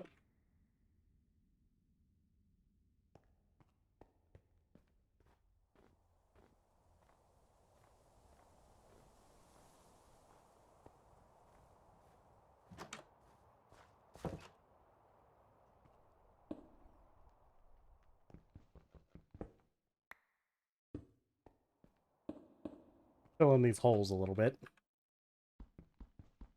What's that other thing? I need the leather stuff. I need to get that oak barrel. Because I wanted to do an oak barrels for a lot of things. So oak barrel. We'll make an oak barrel.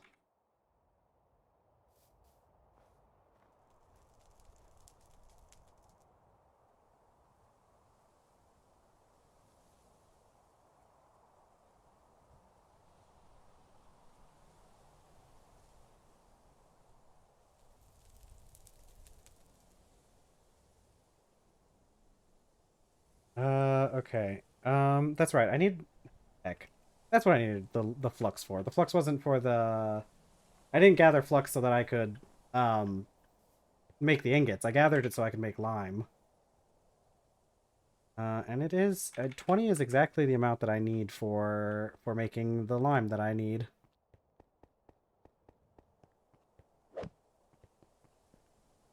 Ba-ba.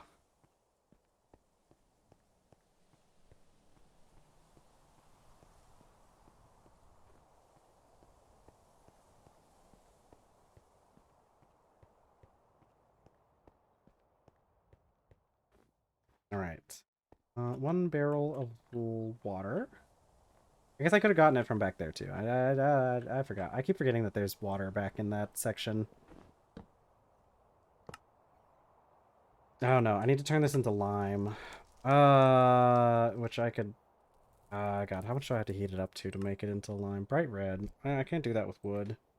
I guess I'll do another pit kiln, too. Because the pit kiln... Um... We need... I can do more of the... I can do more of the molds in the pit kiln, but I can fill a vessel with the flux and turn it into lime that way. Oh, why am I not? I need my cane. I need my cane. Can't walk without my cane. It's getting to the point where we won't be able to walk even with the cane. I want these oaks for the birch trees. Actually, let's chop down the birch trees. I don't really like the looks of birch trees, so using them for fires is probably a good idea.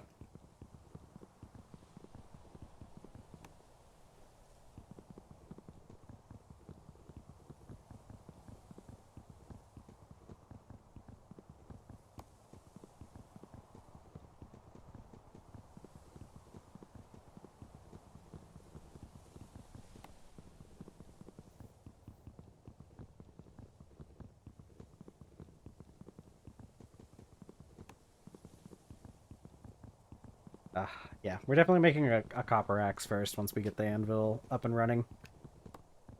God, I wish we could have gotten the anvil before the end of stream today, but the I think the leather's a higher priority.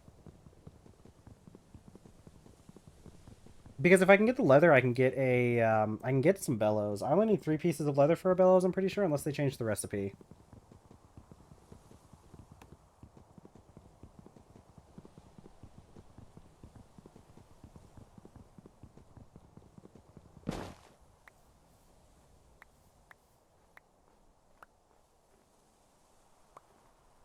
Ba-ba-ba.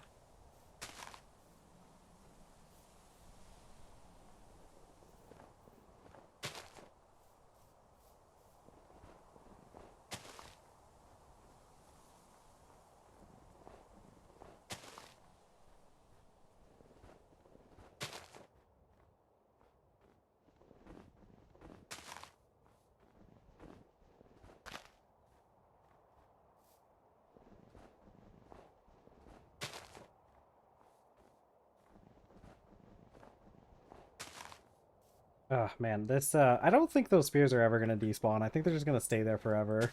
I'll probably pick them up later, but I think it's kind of funny that they're just staying over there.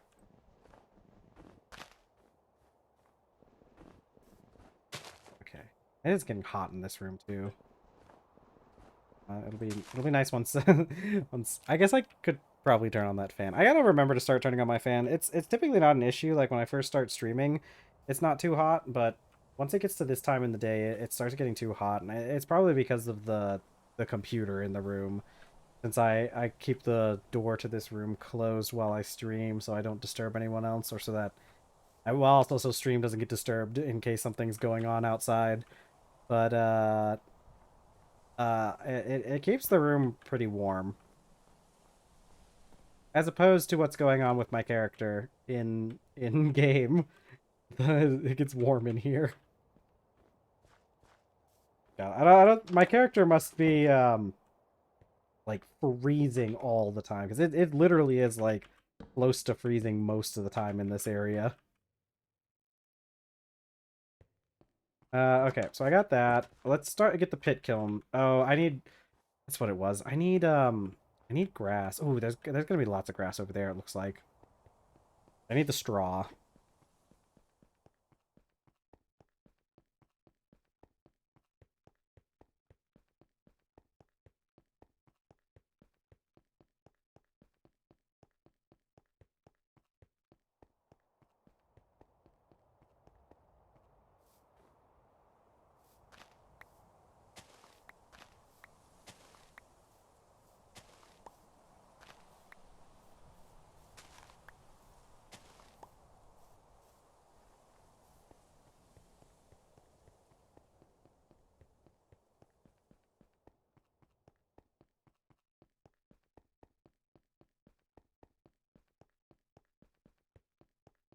Man, eventually it's gonna snow and cover up the lake. That'll be an interesting sight.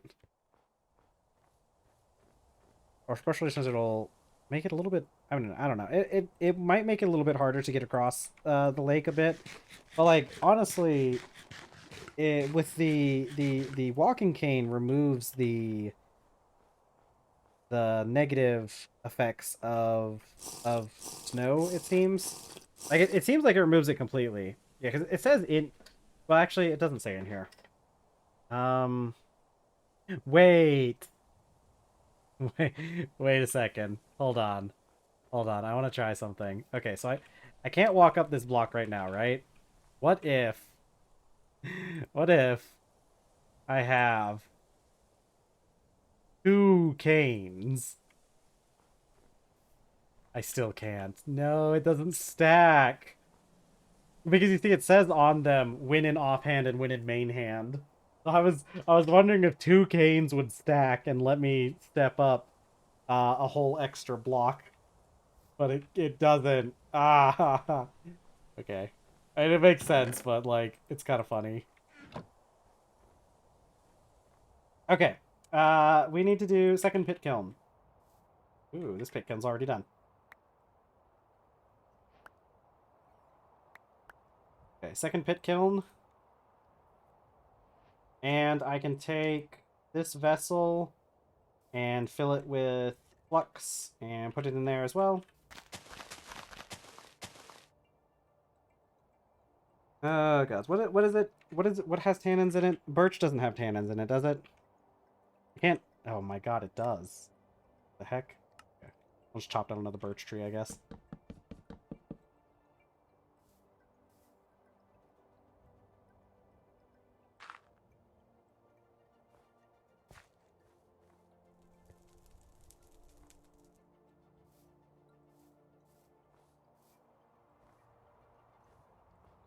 Okay.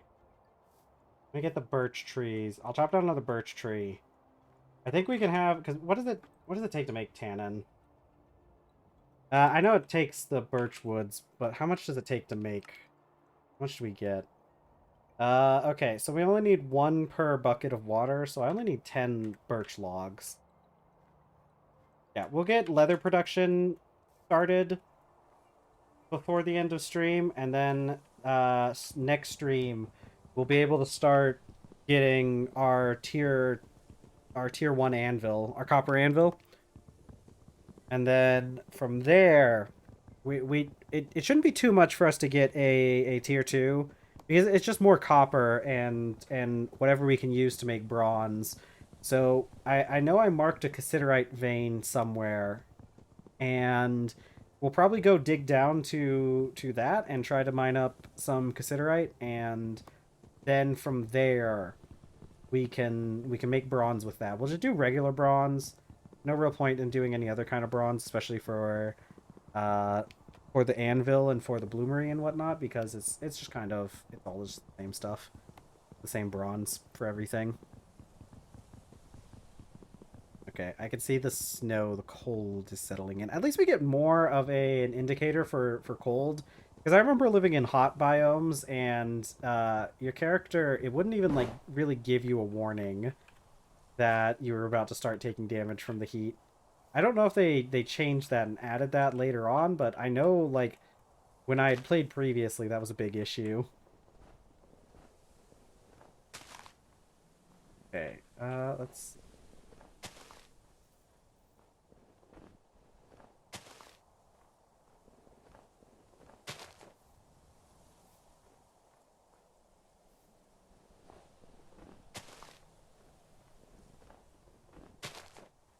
Okay, can I just...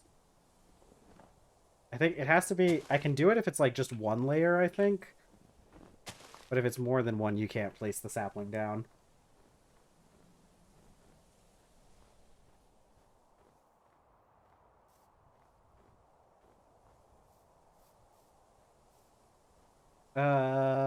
Okay, okay. Make another barrel.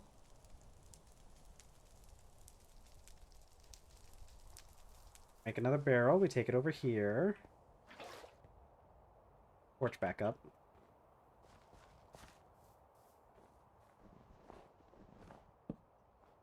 Okay, and then if I put 10 logs in here, it'll make tannin. Once this pit kiln is done, we'll have the slaked lime to make all of the we'll have the lime in order to make slaked lime in order to start the process of making leather. I've got, what do we have? I'm going to make caribou hide armor, caribou fur armor, because it's the best insulation we can get, but I can take the rest of this and turn it into other things. Right, like, this can get scraped, I think. Yeah, turned into a rawhide. These also get turned into large rawhide, which is really good. So this is 12 leather here, plus 3. So we'll have 15 leather. And let me double check to make sure that a bellows is still easy to make.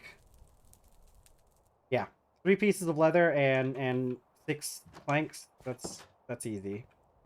All right, I'm gonna spend we got like 4 minutes until that stuff is done, so I'm gonna clear out a little bit of the cave-in I caused.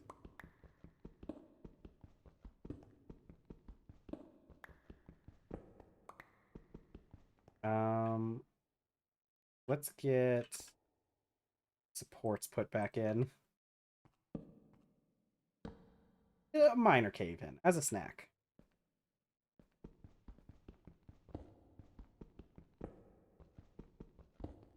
I think I'll just keep this cobble, and this will be my stack of rocks essentially, because we can turn cobblestone blocks directly into rocks, and so they work as a storage system for those rocks. But in order to make cobblestone, you need to have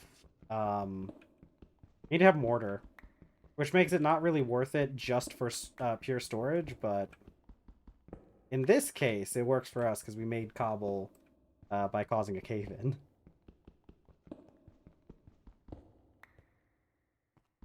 Okay.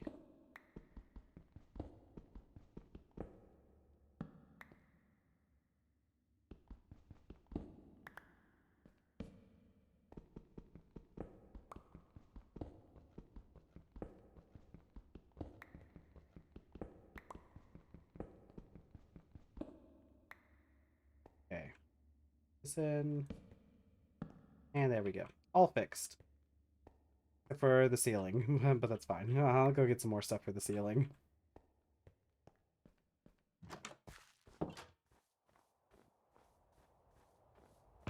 Okay, we know that the tooltips are not messing around, though. Alright, pick him. How much you got left? 50 seconds? It's fine. I don't need, like, I don't need to actually stick around for this one, because it's probably better for us to let it sit and cool down for a bit.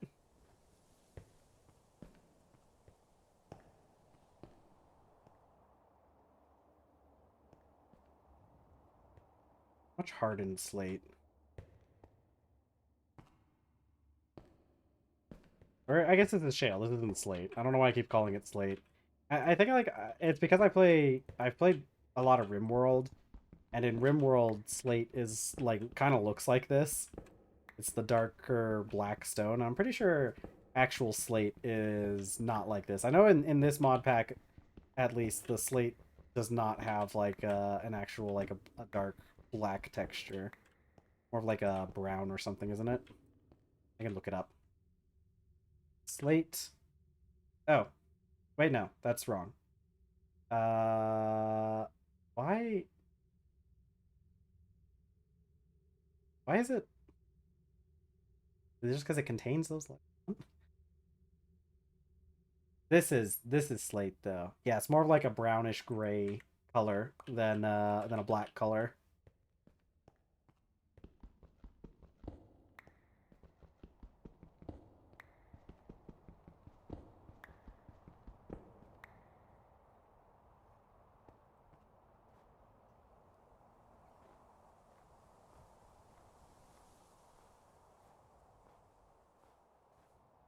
Without the cane, walking through the snow is such a task.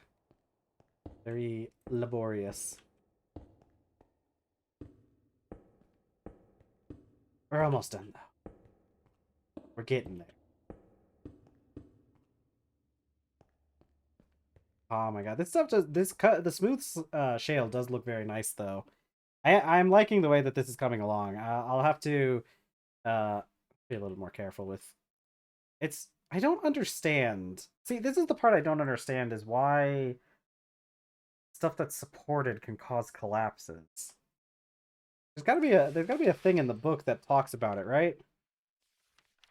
It's not in geology.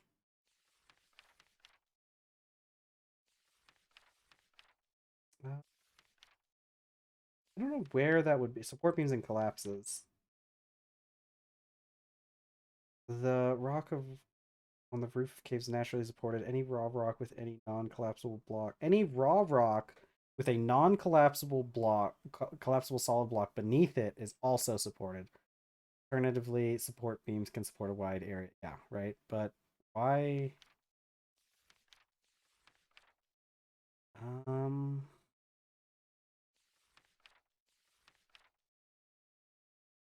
Yeah. So we also have like steel support beams have like a massive area of effect, which is really good. Only horizontal. Yeah.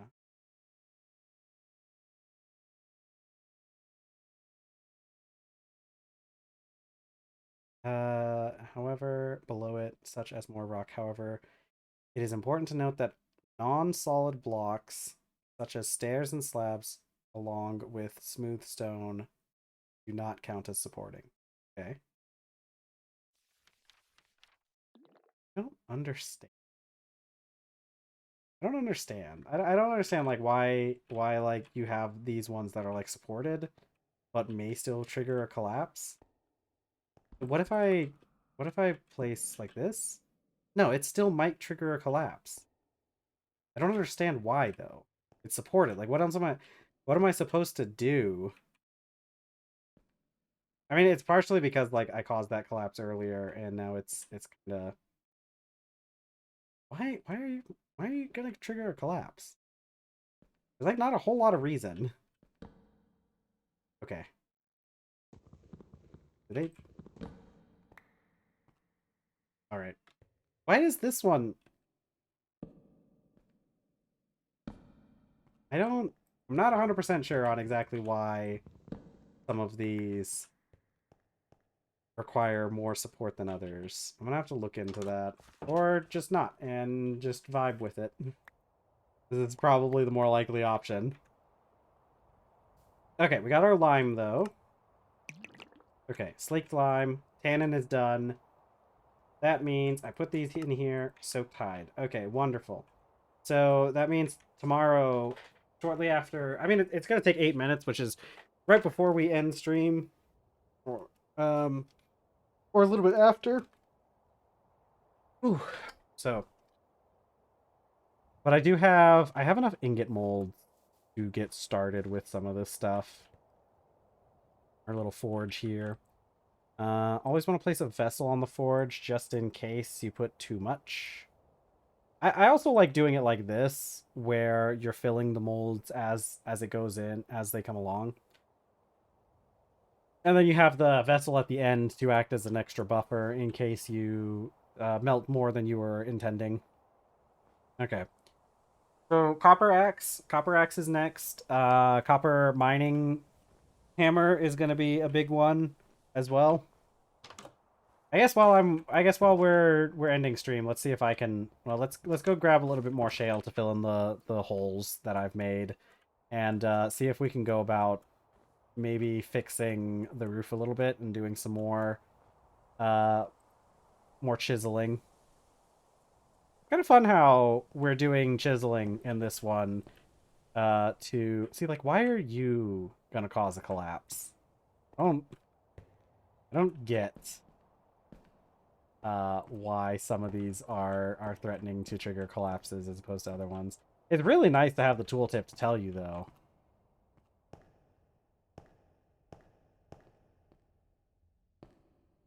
Okay. I think it might also have something to do specifically with the property of smooth stone. Because I was in that it was looking like it doesn't it looks like smooth stone doesn't support in the same way that like other blocks do.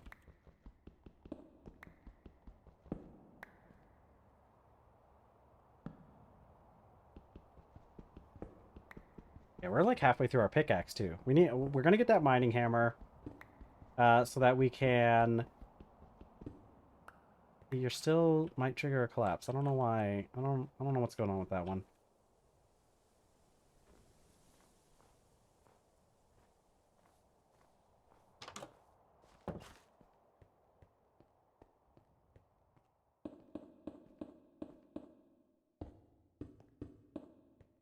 Okay. Oh no. Right? There we go. Just okay, okay. There, there. And then it doesn't even look like I had a collapse. It's fine. It's fine. Okay, put that in there. All right, let's see about getting some more of this carved. Okay.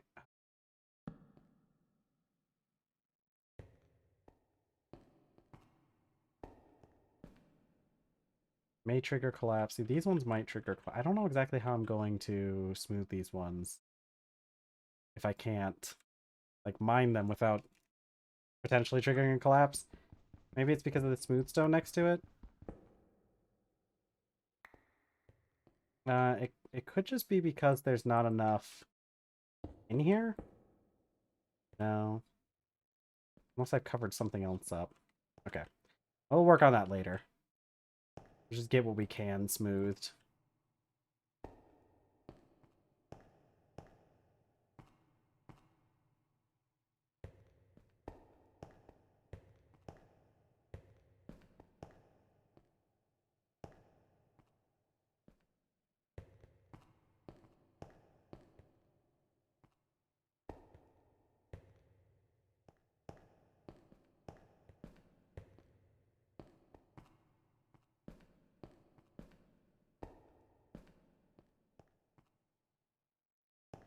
You guys are good.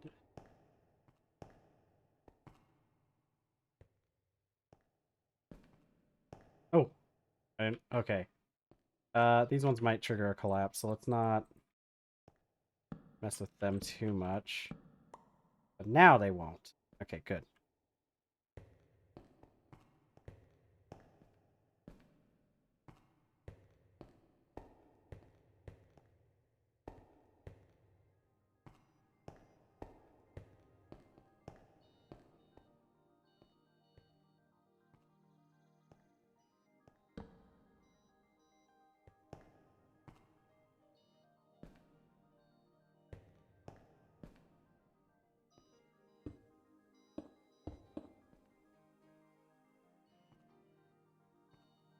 Okay, these ones might collapse. This one's a cobble.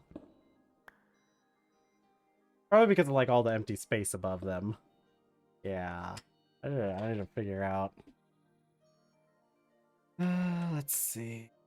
I don't know why they would like for risk at risk of collapsing in the first place. They really shouldn't have been. They may have had like some space in the area. What do I do for that? That's whatever. Okay, guys, we're at the end of the stream, though. Oh, it was a fun stream, especially with the cave-in and everything. We're gonna start. I think my hide should be done almost. Okay, I'm gonna wait until these hides are done, and then we are going to swap them out for the small hides and let them soak so that we can have that going, and then we'll start with our hides tomorrow, and we'll start with getting the copper smelted down. Shouldn't be too hard. We should be able to progress into tier 2 pretty quickly. It's tier 1 or it's tier 3 that starts taking a while to get into, because you have to go with the whole thing for you have to do wrought iron, and that's going to take a little bit of time. We're going to get some automation set up with create. And actually, I'm really liking the way that these shale walls look with the smooth shale. So we're going to... Okay. Yeah, I figured that would break that.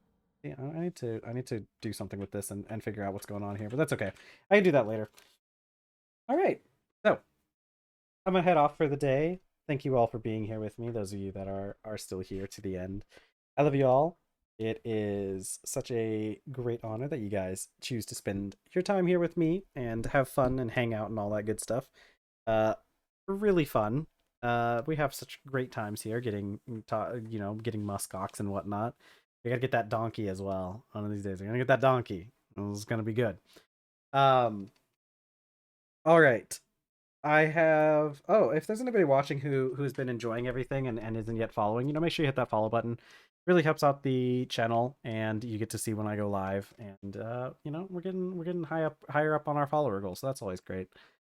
Uh, if you need more content from me, I do have YouTube linked below where we upload our old VODs and everything. And then we have Blue Sky link below as well, is where I'll let you know if there's anything that happens that I need to let you guys know about. So always a good thing to keep in your back pocket in case you need to check out anything. But other than that, I'm going to head off for today. Thank you guys for being here with me. Have a good morning, evening, afternoon, night, whatever time it is where you are. Have a good one. All right. I'll see you all tomorrow because we will have stream tomorrow on Saturday. So thank you all. I'll see you later. Bye.